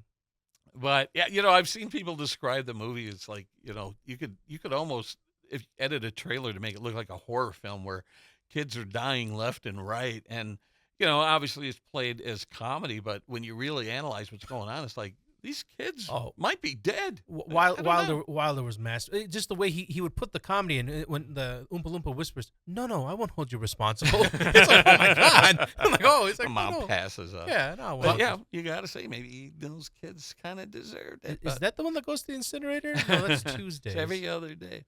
Now, I have a theory about Willy Wonka, and I've seen other people online have similar theories. So one weird coincidence throughout the movie is whoever finds a golden ticket, Slugworth shows up like that. Did he know where each golden ticket was going to turn up ahead of time? Because it's revealed, spoiler alert, that he's an employee of the Wonka. Did he know where those tickets were going to show up and why? Now, when Charlie finds that coin in the grate, maybe it was planted there. I don't know. But he fishes out the coin. He goes into the candy store. He buys a Wonka bar, and when the candy store guy goes to give it to him, it's prominently placed on a shelf. It's not like on a stack of 50 candy bars. It's sitting on its end on the shelf. He grabs that one. He buys the wrong bar first. He's like, scrum-diddly-umptious. Shows it in his face. And I was like, did you wash your hands, man? You were in a sewer. You were in a sewer grate, for God's sakes. But my point is, did Wonka handpick Charlie? Yes. Did he say, okay, when Charlie comes into the store, give him that candy If bar? we're talking about just from the movie, the way it's crafted, it's hard to make an argument that it's not, because he shows up there instantaneously across other countries. Yeah. So I think it's an interesting theory that Charlie was handpicked, but he had to be tested. Yeah. I think they wanted to see his reaction to what happened to all the other kids. And then the final test with the everlasting gobstopper, he passed that test, and so he became the heir to Wonka he picked the kid Enterprises. that came from his hometown, from his local town. So that's another good point, that he was a local kid, where the other kids were all over the world. All over the world. So yeah, I think he was handpicked. I think there's a little nepotism there. For me, it was the idea of just a magical chocolate factory, like especially when he opens the door and he lets you in and you see the whole thing. I'm like, oh my God, it's a waterfall of chocolate. Everything is edible. The grass is edible. Like everything here is edible. This is amazing. Now talk about nightmare-inducing, like the flying monkeys. We got to talk about the Oompa Loompas, man. Those musical interludes are so creepy and so and judgy. weird. Yeah. I mean, they all make a point, but, what do you get when you guzzle down sweets? It's so the boat ride was weird. Yeah. The stuff they show on the boat, that's really, what caught me. Psychedelic. Now, I don't know if you guys caught Bad acid this. trip. I have to look away during the boat ride scene because correct me if I'm wrong, there's a quick shot in there of a chicken getting its head cut off. Yes. And I can't look at it. I look away during the boat ride I have to watch scene. them like, and then Wilder's just like, and it keeps spinning. Yeah. I'm like, what in the hell, There's dude? no earthly way of knowing, and the crazy eyes, and I'm like, this is insane. And the centipede. Yeah. It's creepy. But then it again gives rise to some of the greatest memes that are on there, and also help, police, murder, Stop, don't come back. I love it. And again, in my prop collection, I have a Wonka bar, not an original one, a replica. I found a really nice everlasting gobstopper online. And what else? Oh, I made a golden ticket by hand. I found, and this is kind of an interesting coincidence, I found gold candy bar wrapping paper, shiny gold. So I found an image of the ticket, the golden ticket online, and I brought it in a Photoshop, cleaned it up, made it black and white so it would print black and white. And I printed that on this gold candy bar paper, and then I had to trim it because it goes around the edges. And so I made one for myself, and people loved it so much that I was getting emails and messages from people saying, could you make one for me? So I made one for a guy, and he framed it and hung it on his wall. So I have a golden ticket, everlasting gobstopper, Wonka bar, and my brother surprised me with a gift. He's a sports car collector, and apparently in some trade or deal that he had made, he's like, hey, Joe, I got something you might be interested in. He gives it to me, and it was a trading card, a Willy Wonka trading card that had Mike TV and Veruca Salt's signature on it.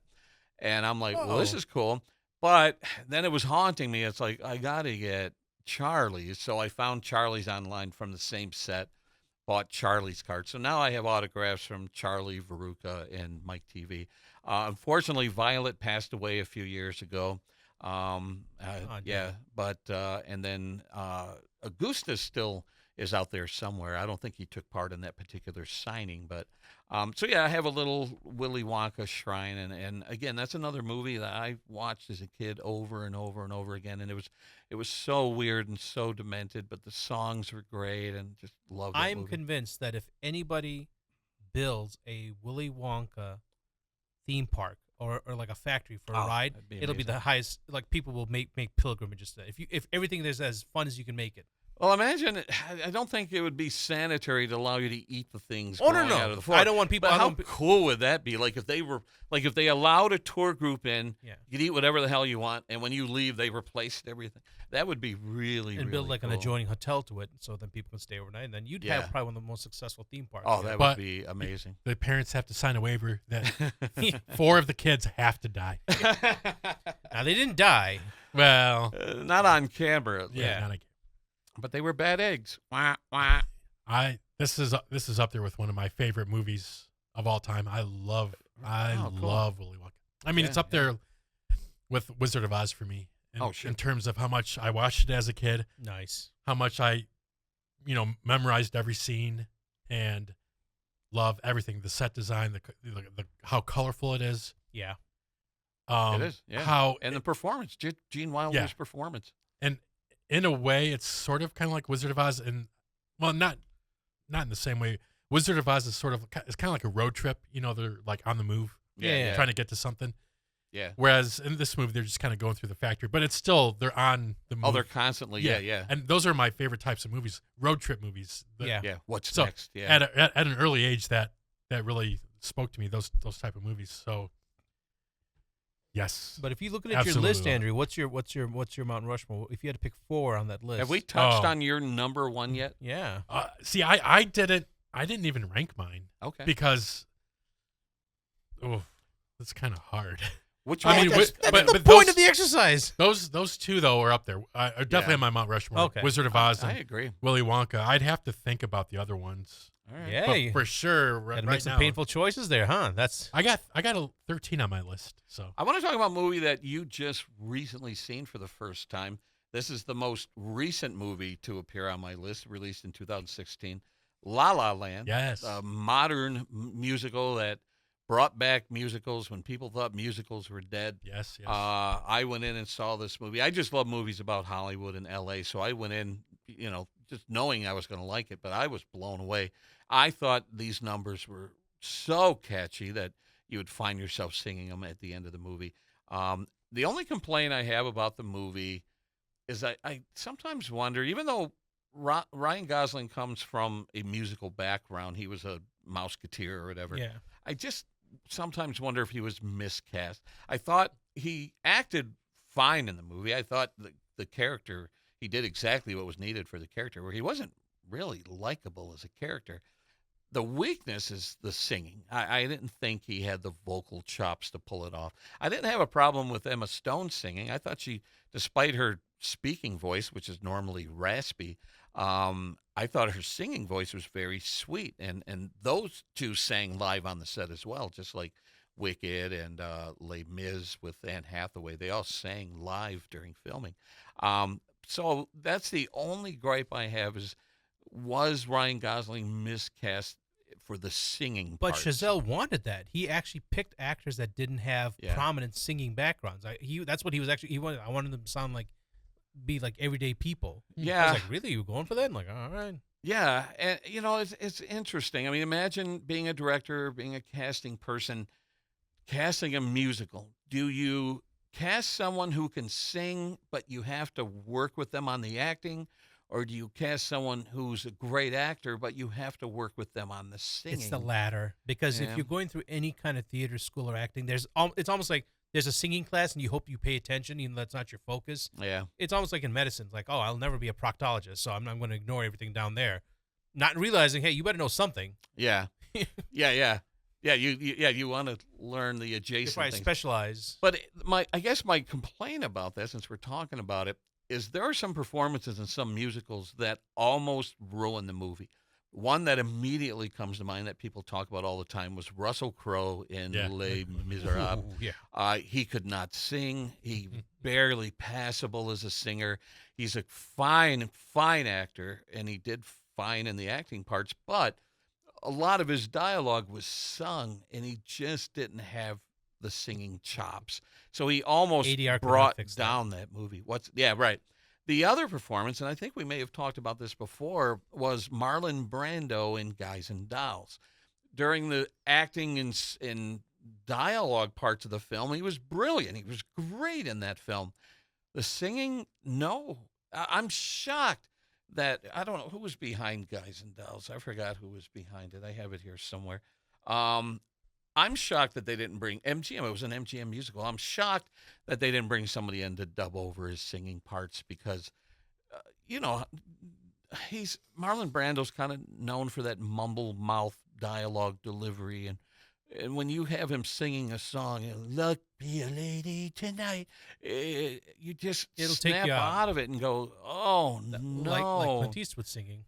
Yeah, exactly. And so, boy, you're taking this huge gamble that the non-singer is going to bring the movie down. But the opposite is, okay, so you have someone with singing chops, but if they can't act, then they're going to destroy the movie. So it's a lesser of two evils, I guess. It's a three-part thing, too, because you have to also have the story, because then that comes on to Cats. You got a lot of talented singers in there. Yeah. I mean, Taylor Swift was in that movie. Yeah.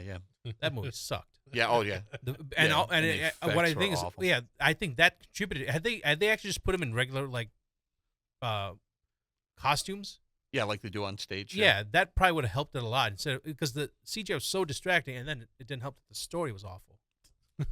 So, yeah. So, of course, I mentioned earlier on watching La La Land, watching Emma Stone on that screen when there's a moment where Ryan Gosling's character says to her, "You're an actress." And you see the hurt in her face. I remember sitting in the theater going, bing, Oscar right there.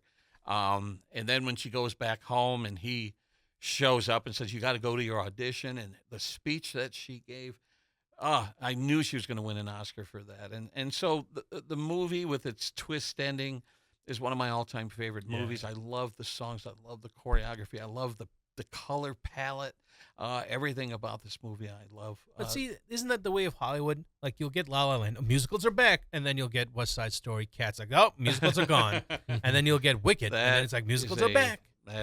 It's a tale as old as time. Yeah, I see what you did there. Yeah. You see what you did there? Yes, I saw. I just have to make sure. No, but and I want to ask this: is this because America is coming back to a point where people want, like, you see The Voice, you see American Idol, all these people lining up to just. Yeah. I give full credit to people for having the courage to sing. You know, I can't. So I before I get very judgy on musicals, and the reason I get upset at musicals is when I see people singing about diabetes. You know, that's what I call the revenge of the theater majors. Like, okay, we can't all make it on Broadway, so I'm going to write a jingle. No harm in an ad jingle. That's a tales all this time. We've been writing jingles all the time. Yeah. I see like, I have type 2 diabetes. I'm like, why are you singing about a debilitating disease? My God. Now, see, you kind of reflect Middle America, that so many people I talk to when I'm like preaching my love for musicals, the average American is like, I'm trying to watch this movie, and they keep breaking out into song. Like, some people despise musicals. They can't get past the fact that they're singing their dialogue. So there are people who just love the musical or hate the musical. I wanted to throw out a couple more on my top 10 that we haven't touched on, and then maybe some honorable mentions. Again, as I was putting this list together, I'm like, oh, my God, I forgot this movie. One movie that's almost up there with The Wizard of Oz and Willy Wonka with me, because it's a movie as a kid I watched over and over and over again, was Chitty Chitty Bang Bang, 1968. This one was United Artists. A lot of people go, that was MGM. No, it was not. It was United Artists trying to make a Disney musical. As a matter of fact, I thought it was a Disney. Two guys who wrote the music for Chitty Chitty Bang Bang were Richard and Robert Sherman. Yeah. So they got stolen away from Disney to write the music for Chitty Chitty Bang Bang. Of course, they got Dick Van Dyke. For whatever reason, they weren't able to get Julie Andrews, so they got an actress named Sally Ann Howes, who was great in the film, but her voice was more operatic. Yeah. So it wasn't as accessible as Julie Andrews' voice was. So there are times where she's singing like she's on stage, you know, in a Broadway musical, which that kind of works in the film, but kind of not. Now, the book, the children's book, Chitty Chitty Bang Bang, was written by a guy named Ian Fleming, who wrote all the James Bond books, which is crazy. He wanted to do one for kids. And I don't know if this is a coincidence or not, but the Baron, the evil Baron guy in there, is played by Gerbert Frobe, who was Goldfinger. So it's written by Ian Fleming and has the villain from Goldfinger in it. I don't know if that's just I never picked that up earlier, but later on in life, I was like, wait a minute. Yeah. Oh, my. But the songs are great. You know, the title theme, the car. And many people might not know this, but one of the original screen use Chitty Chitty Bang Bangs right here in Michigan. It's a car museum called Stahl's Automotive Museum. It's in Macomb County. They have the Chitty Chitty. At the time of filming, it didn't have an engine in it, so when it appeared on screen, there were people behind it pushing it into frame. But it's the driverless version that rescues everybody from the castle toward the end of Chitty Chitty. We have that car here in Michigan. I went to go see it, shot some video, did an interview with the curator at the museum, and she goes, would you like to sit in it? And I'm like, yes, I would. I wasn't going to insult you by asking. She let me sit in Chitty Chitty Bang Bang, and she snapped a couple of photos. One of the greatest moments of my life. You sat in the same seat where Dick Van Dyke was holding that steering wheel. Yeah, exactly. It was a pretty special moment, and that movie just means so much to me. Now, it was a box office failure. I think it's another one of those movies that found life in repeated viewings, but of all the movies on my list here, this is, I think, the only one that I list that lost money initially.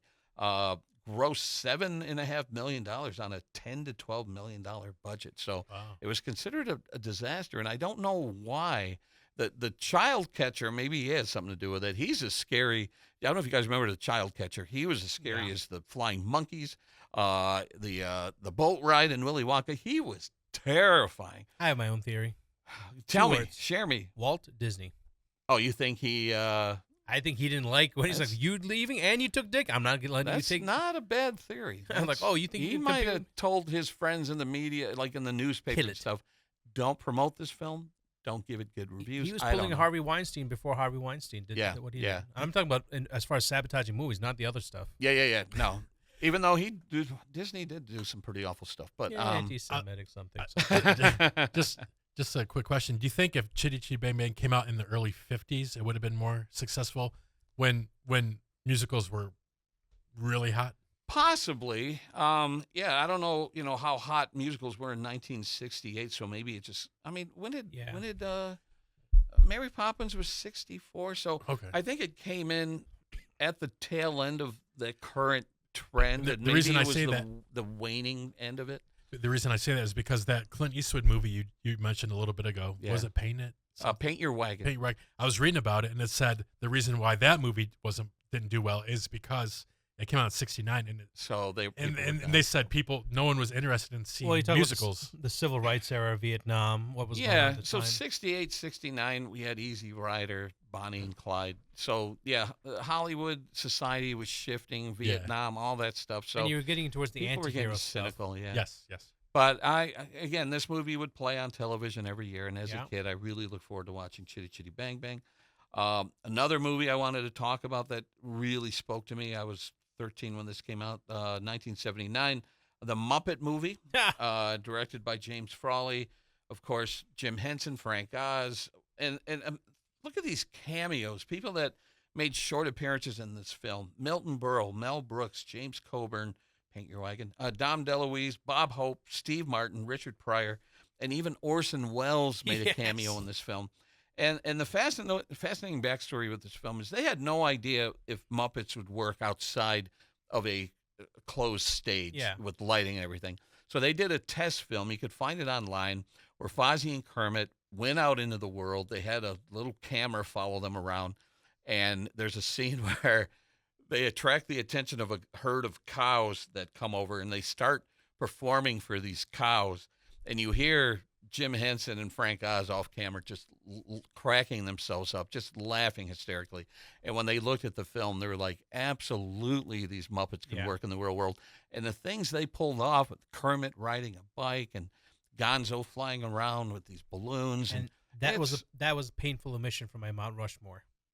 Yeah. I talk about it's stuff that had influenced me as a kid. I mean, I was born in '79, but when I was old enough to watch it, I'm like, wow. Yeah. And of course, the song "Rainbow Connection," I mean, for me, is almost up there with "Under the Rain" or "Over the Rainbow."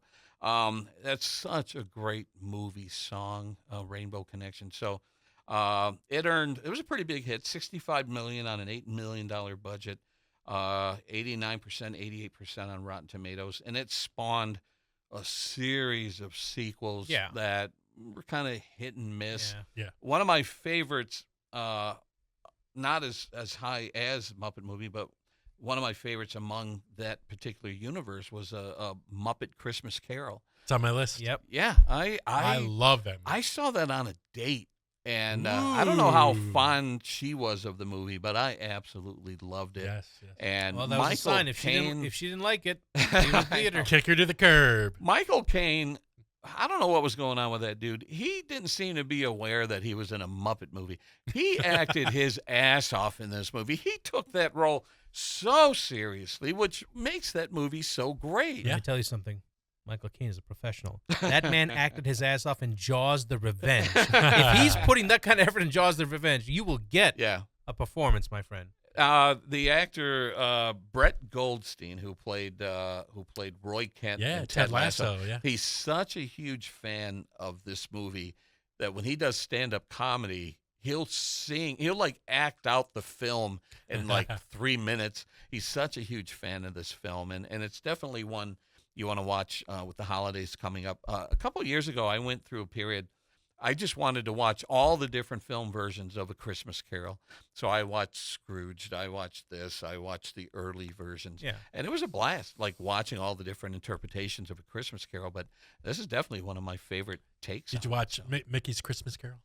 I don't recall if I watched That's a sad one, man. It is. I cried with Tiny Tim? With Tiny Tim. When you see, Seriously. I don't know if I'm fist bumping the Tiny Tim thing. Did we just fist bump Tiny Tim's death? We fist bumped. That's messed up, man. That's the first time on a podcast in human history. Yeah, Joe, you got to edit that out. Just edit that But part no, out. that is so good. The Mickey Christmas. Mickey Christmas. It is. Yeah, you feel that. Like, it might have just been us in the 80s as little kids. Maybe you had to be there. I don't know. Yeah. Because it's the music and it's the way that was animated. I went, man, this is messed up. Yeah. Like, I know Tiny Tim does and all the other words. I was like, this is messed up. That's Mickey Mouse crying. Now, you're talking about it's Scrooge Ghost of McDuck. Christmas Future. Yeah. When Scrooge is told that Tiny Tim doesn't Yeah. survive. Yes. That's the scene that Yeah, got he's to you? like, Yeah. and Scrooge Yeah. the voice like, spit it. Ah. Where am I? What is this? Yeah. And it's like, and you see, he's like, this is. He's like, no, spit it. It's like, I was like, wow. Yeah. Okay. Interesting.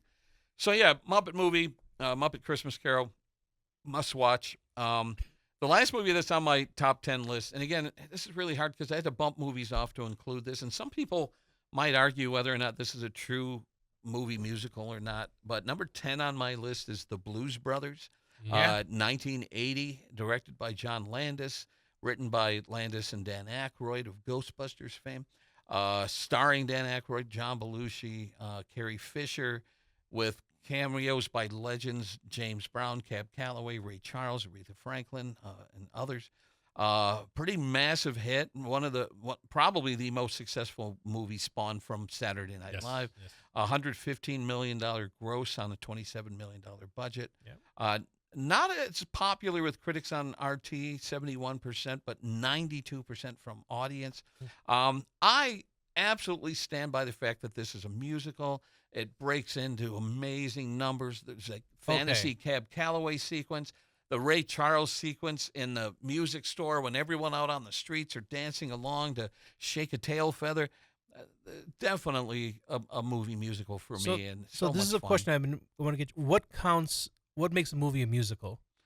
Would Ferris Bueller be considered a musical? No, because there's just that parade number. Okay. So that's like one instance where Ferris Bueller took part in an event that happened to be happening. Okay, because I don't know if there's a minimum number of songs that have to be included in a movie musical, but I would say you would need 4 or 5 songs in a movie to say, okay, this is a musical. Gone with the Wind a musical? No, I don't think so. Are there musical numbers in Gone with the Wind? I believe there's at least You're one. have to have me revisit this, but I mean, there are songs or there are movies that have musical performances in them, but I don't know if that necessarily means it's a movie musical. I don't know. Because I had a friend of mine try to say that The Hobbit within the film live action one was it's a musical. I was like, no. You had a song in there, but I wouldn't count. I like you. I think there's a criteria you have to hit. Yeah. 3 songs minimum. Yeah. Yeah, and someone might argue that the song has to propel the story yes. forward. Like I said earlier, I'm not a huge fan of musicals that just incorporate pop music. Like there's a movie called The Rock of Ages that Tom Cruise was in and some other people. And they basically just took pop and rock songs from the 80s and wrote a script around it. Yeah, technically it's a musical, but to me, musical has to, I don't know, be incorporated into the story. And do you count propel the biopics? story. What's that? Rocket Man, Bohemian Rhapsody, despite the liberties they take? No, I wouldn't consider those musicals only because that was part of the story of the performer. So I don't know if I would call that a musical. Okay, so Elvis wouldn't count in there either. Well, Elvis movies, not necessarily Elvis the biop, but Elvis movies, yeah. The Elvis movies are definitely musicals. Even though they were probably schlock. the loosest. Because I saw the Netflix documentary, and Yeah, it was yeah. tragic, where it was like he was just doing movies. It was the same plot over and over again. Just yeah. sing a number. It's Elvis saying, make the women crazy. It was just Let to you earn a paycheck and buy his friends and family Cadillacs. Let me just pop quiz, hot Yeah. shot. Favorite Elvis movie? Oh, wow. Come on, quick. No, I don't got one. Don't have it. Blue Hawaii? Blue Hawaii?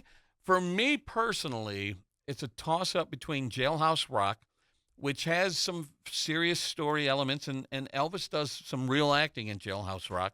They just happen to make his character a singer, but he really shows potential as an actor in Jailhouse Rock. But there's something about Viva Las Vegas to me with Anne Margaret. They had so much chemistry. They were so great on screen together and catchy songs. And so for me, it's a toss-up between Jailhouse Rock and Viva Las Vegas. I know some of his movies are just terrible, but I love the Elvis movie is a genre unto itself. Like, Yeah. it's hard to compare other movies to Elvis movies. They were just churned out with, Elvis A sort sign of what was wrong with Hollywood. yeah. Colonel Tom Parker. You know, Tom Parker had so much control over Elvis that he's kind of the reason Elvis moved away from groundbreaking rock and roll to these, these easy listening songs. And a lot of the songs that were in Elvis movies were just easy listening that Dean Martin or Tom Jones could have recorded. Yeah. He kind of fell into that category during his movie career, Return to Sender and all that stuff. So I do love an Elvis movie, but it's a genre unto itself. So those are my two favorites. With the time, we're past our 90-minute mark, and I had a feeling we were going to go past 90 minutes with this. So, yeah. But just to sort of Like a musical number that runs long. just to sort of start winding things down, I wanted to throw out some honorable mentions and get your feedback. On my honorable mention, I want to bring up West Side Story. Now, I'm talking about the 1961 version. Natalie Wood, Richard Beymer, Russ Tamlin, Rita Moreno, who's still alive and kicking today. God bless her. George Shakiris, I'm going to do a little name dropping here. He showed up. I went to L.A. for an event called the Holllywood Show, and George Shakiris was there. And I remember looking at him going, that's George Shakiris. And I'm like, do I want to pay for like a photo with this guy? And I'm like, yeah, he's a legend. So I paid to get a photo with him. We chat a little bit. And as impressive as West Side Story is on his IMDb page, the thing that just had me in awe was he was in Gentlemen Prefer Blondes as one of the dancers in the iconic Marilyn Monroe number, Diamonds Are a Girl's Best Friend. What? He was a dancer in that number. So I shook the hand of a man who performed with Marilyn Monroe at her absolute peak. Those images of her in that pink dress just shining, those were in his brain as I talked to him. And I just couldn't get over the fact that he was this close to Marilyn Monroe. That's pretty awesome. But I digress. West Side Story earned $44 million on a $7 million budget way back in 1961. Now, let's talk about the remake, Steven Spielberg remake. A lot of people love it. A lot of people praise it. And I understand why Spielberg wanted to do it. The original West Side Story, for the most part, was whitewashed. You have Natalie Wood playing like a Hispanic girl. Right. And there are people who kind of had brown face to appear more ethnic. And so I could see Hollywood saying, you know what, we should do a remake of this and cast appropriately. Sure. And I get that. And I applaud Hollywood for doing it. My point is, was it necessary? Was it necessary to do a remake of one of the most beloved musicals in film history? Nick, your thoughts? No. I understand the need for it, but the reason behind casting appropriately. But no, there wasn't a need for it because West Side Story is on theater in its full glory all the time on Broadway in its full diversity, and so you can see it there if you want it. So the fact that they just were making one just for the sake of doing it, it didn't feel. If I can see something every day and it's traveling and other people are doing. Like Oakland University, one of our local places over here. They'll do. So there's always someone doing a production of West Side Story, even in high schools. So it's kind of tough for them. Like, oh, we need this movie. Like, no, we don't. Yeah. Andrew, did you see it? I watched like the first 45 minutes of it. I did the exact same thing. Yeah. And turned it off. Yeah, it didn't feel like. Yeah, it didn't feel like I needed to see it. My parents were watching it, and I was like, all right, I'll see how it is. And then I was just like, all right, I got something better to do. And I love Spielberg. Yeah. And I feel almost guilty turning off a Spielberg movie, but I did the same thing later with The Fabelmans. I didn't care much for The Fabelmans. The last 1942. The last 20 years, I don't know, every other movie has That's why it's like great. Rotten Tomatoes. You can't have 100. Even the greats don't have 100. Speaking of 100, its budget was $100 million. Do you know what? That made no sense. Do you know what the 2021 remake earned at the box office on a $100 million budget? Not $100 million. 80? $76 million. Oh, yeah. Sure. It lost a Spielberg movie lost a ton of money at the box office. So we are not alone when we say this remake was unnecessary. People loved the original. People loved the theatrical version. We did not. What need year did this it come out in? 2021. After La La Land. Oh yeah. Also 5 during years after during COVID, though. So But, they had yeah, something we to were do with the it. movie was probably made right around after La La Land, but they Right. didn't release it yet because Yeah. productions Yeah, I and think there everything were got- some delays. Now I will say this: that the actress who played the Natalie Wood role, she did win a Best Supporting Actress Oscar for it. But all right, what other movies I want to throw out? Did we touch on The Sound of Music? You mentioned it. Yeah. 1965. Monster hit. For some reason, it didn't really speak to me. I've only seen it once or twice. I'm like, it's okay. I know it was a massive hit. When you think in 1965 dollars on an $8.2 million budget, it earned $286 million. Again, another starring role for Julie Andrews, Christopher Plummer, and a young Penny Robinson from Lost in Space. Angela Cartwright is a little. I like the backstory. I'm like, Christopher Plummer, they're trying to recruit you for something, man. You need to get out of there with your family. Maybe that's why it didn't speak to me, because it had this really dark element, this dark thread throughout the whole thing. Ralph, it's tough. me. I'm like, you little so-and-so blowing the whistle, you piece of garbage. They take some really dark themes and turn it into a But that was a cheerful drama. family musical. But I love the producers. Springtime for Hitler. I mean, come on. Any thoughts on Sound of Music? Never Andrew? seen it. Yeah. All right.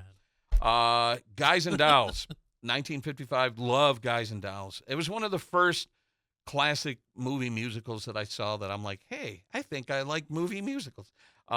It's got Marlon Brando in it, Frank Sinatra, Gene Simmons, not the Kiss singer. Not a box office smash, $7 million on a $5.5 million budget, but a great musical with some great performances, great songs. Love that. On the Town, 1949. These both MGM musicals. Another Gene Kelly, Stanley Donen collaboration. Gene Kelly, Frank Sinatra, Betty Garrett, Ann Miller, Vera Ellen. The first musical I believe I heard on That's Entertainment that was shot on location. Most of these movies, these musicals from this time period, were shot on sound stages. They traveled throughout New York, and you see the people in the background watching them film in the Rockefeller Center Plaza, Statue of Liberty, Empire State Building. They filmed at real locations. Again, really catching songs, including New York, New York, wonderful town, batteries down. Great movie. The holidays are around the corner. I'd like to get your thoughts on White Christmas, 1954, directed by one of my favorite directors, Michael Curtiz, starring Bing Crosby, Danny Kaye, Rosemary Clooney, Vera Ellen again, featuring songs by Irving Berlin. Now, a little backstory on this. There was a movie that came out in 1942 called Holiday Inn. It featured a song called White Christmas that Bing Crosby sang, and it became such a monster hit that they kind of did sort of a retelling of Holiday Inn. Yeah. But now they name the movie White Christmas to capitalize on the popularity of the song. Is this annual holiday watching for you guys, White No. Christmas? No, I've seen it, but it's not in my annual because I already have a very robust list that I can't. Okay. I don't know if I've seen the movie all the way through. I've seen parts of it many times. My mom loves it.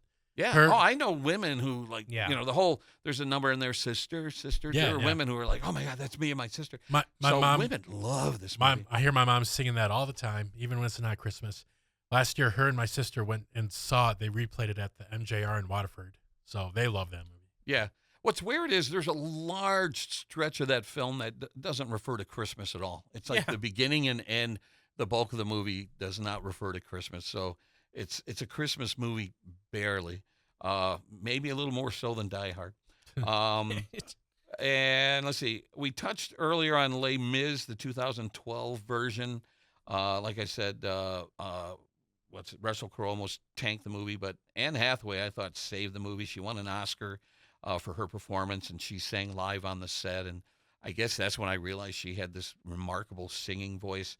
And I'm telling you, I blubbered like a baby when I saw Les Mis in the theaters. I absolutely love this movie. Maybe Julie Andrews gave her some pointers when she did that movie with it. What was it? She plays the princess. Oh, Princess Diaries. Diaries. Yeah, I'm sure. Yeah, she took a page. I want to from sing. that, Well, yeah. I will teach you, child. Yeah. So, did you guys see Les Mis when it came out? It's spectacular. I It's didn't. remarkable. I didn't see that one. I saw the Liam Neeson one, And that's Is there singing in that one? No, it was a Oh, that straight was a dark straight because it's a drama, straight okay. dark story. So that when I saw it, it said they're turning into a musical. I'm like, oh, come on, okay. I mean, I can see the Broadway one if I want to. Yeah. This is where I'm like, okay, we can't turn everything into a musical, guys. But okay, fine. Yeah, I mean, a and this- musical into a movie. I mean, Yeah. Now, the interesting thing about this particular version of Les Mis is that it's like 99% the dialogue is sung. There's Yeah, very little, that's- if any, spoken dialogue in this. Yeah, film. I don't. So that's not for No, everybody. I I know wouldn't like that. family members who went to go see it. They're like, "Oh my God, it was all singing." I I didn't mean, know could you imagine like But- in The Martian if Matt Damon started breaking a song like I'm so screwed on Mars? It's like, dude, why are you singing, man? Yeah. Now, if you wanna sort of get that experience of seeing Les Mis, but you don't want to invest the 2 hours, there's an SNL sketch with what's the comedian's name? I'm drawing a blank. But they order lobster in a diner, and it breaks into this Broadway production. Oh, was it that Kenan Thompson? Kenan Thompson was the lobster in it. Wasn't it Mulaney? Mulaney, John yeah, Mulaney yeah. was the guy who is the waiter or whatever. Yeah, that was great. And it's one of the craziest sketches, but one of my all-time favorites, where they basically do Les Mis in this diner trying to save the lobster. Check it out if you haven't seen it. It's really funny. I also just want to throw out real quick, Dreamgirls 2006. That's the movie that Jennifer Hudson won an Oscar in her first time out after being on American Idol. American Idol And not winning it. No, win she American- did not win American Idol, but she did win an Oscar for She's Dreamgirls. done the Grand Slam. Tony, Emmy, Oscar. Oh, and- is she an EGOT? EGOT? Yeah, she's an EGOT. Wow. I didn't And know that. this is another example. I saw Dreamgirls on Christmas Day, the year it came out, 2006, and I had another one of those moments when Jennifer Hudson is singing that song, "I Will Not Be Going" or something like that. I remember, like, the crowd reacted as if they were watching a live performance on a stage, and I had goosebumps, and I'm like, "Bing, Oscar!" And she won an Oscar for that role. It was absolutely remarkable. One person that got totally and completely robbed of an Oscar, I don't even know if he was nominated.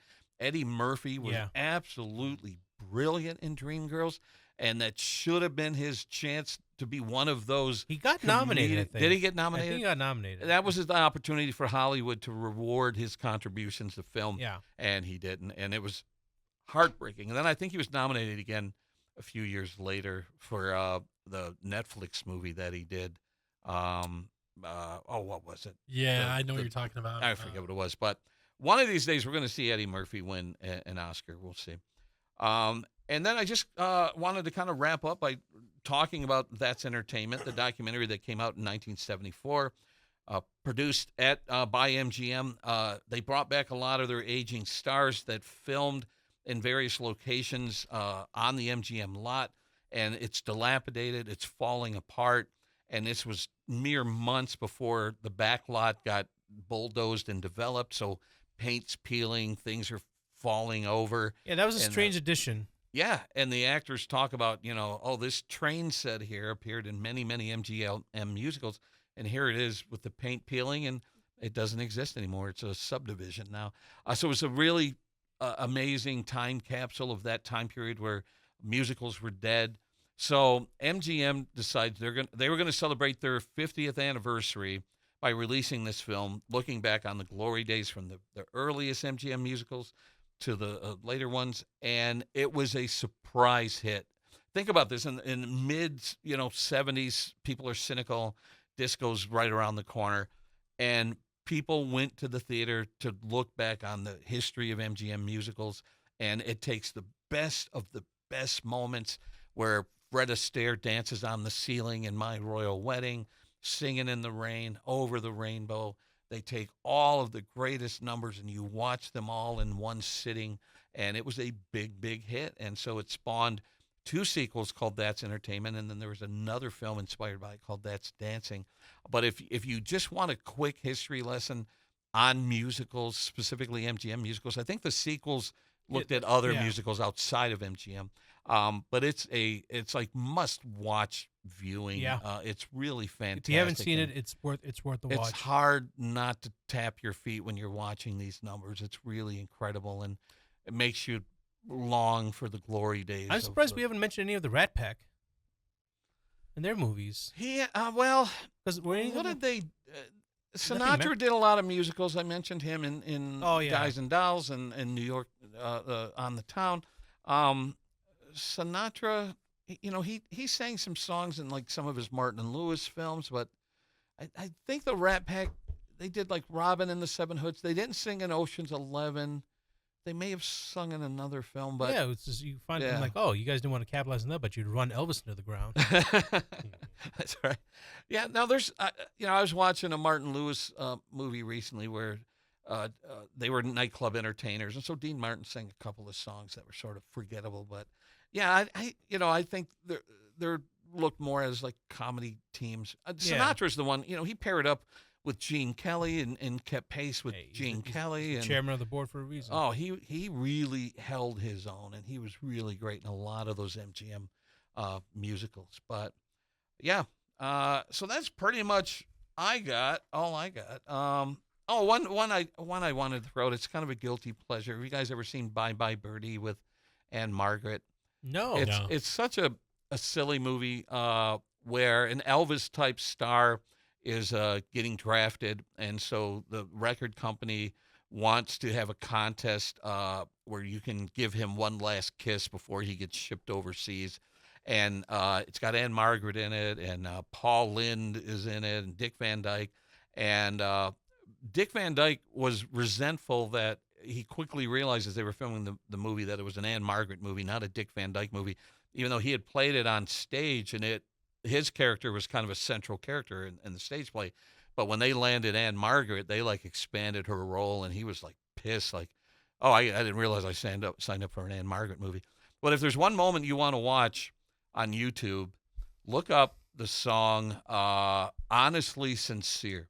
The actor, his name's Jesse Pearson, who plays Conrad Birdie. Okay. They filmed this scene at the Universal Courthouse outdoor set that we've seen in Back to the Future and Gremlins. The whole thing is shot there, and he breaks into this number called Honestly Sincere, and every time he made a move, women would pass out. They would fall to the ground, and he's walking around singing, and you see women passing out left and right, and he has lines like he walks up to a tree, and he goes, when I sing about this tree, I really feel this tree, and he's basically mocking Elvis Presley, who, ironically enough, wanted to play that role. He wanted to spoof his own image, and Colonel Parker said no. But if you want to kind of capture the essence of Bye Bye Birdie, watch that one number, Honestly Sincere. Okay. It will put a smile on your face. And with that, we're just about out of time. Any final thoughts before we wrap up? Yeah, two quick things. I when I was during our whole thing, I think in the 50s, because as rock and roll was coming in, I think that also played a role in hurting musicals, because musicals weren't rock and roll at the time. They were more. And then the second thing, I actually had mentioned the one musical I knew it was a musical, and I went to go see Moulin Rouge, 2001, Nicole Kidman and Ewan McGregor. I don't know if I've seen that one. I knew it was a musical because I had a crush on Nicole Kidman, and Ewan McGregor had just done Star Wars Episode 1. Yeah. And then the music video came out with Lady Marmalade, and I was like, oh, okay, I'll see this. Didn't Moulin Rouge use pop songs? Which one used pop songs? I heard like Madonna songs, and that's why I was like, oh, wait, what are you guys doing? They're not original. I saw it, and I was like, I don't know about this one. But, I didn't go in because it was a musical. I went in because for other factors. And so that's why I was like, oh, okay, all right, okay. That's fine, right. fair. The Anne Margaret factor. Andrew, Andy, I've never called you Andy before. No. Andrew, any final titles you want to throw out? Just a couple. Oh, Brother, Where Art Thou? Oh, that's a great one. Yes. Wow, that should have been on my list. Labyrinth? That's a great one. Yes. Now, see, I didn't know until recently that Labyrinth had any music in it. Yeah. I know David Bowie was in it, but I didn't know there was music in it. For any Beatles fans, Hard Day's Night? Oh, yeah. I watched. My dad's a huge Beatles fan, so we watched that when I was a kid. There's an argument about whether or not it's a musical, because it's almost like a music video, I guess. Yeah. I mean, it definitely inspired the music videos that came later. Yeah. Sweeney Todd. Hate that one. I love that movie. I hate that you brought it up. I hate that movie. Someone sat down and wrote a musical about a serial killer. Go to hell on that. I saw that one. I was offended. I wanted to write an angry letter. Thank you, Andrew, for ending on that note. I was wondering when that was going to happen. On that note, go to hell. Come to the movies, watch Charlie Chaplin, and put some sunshine into your day.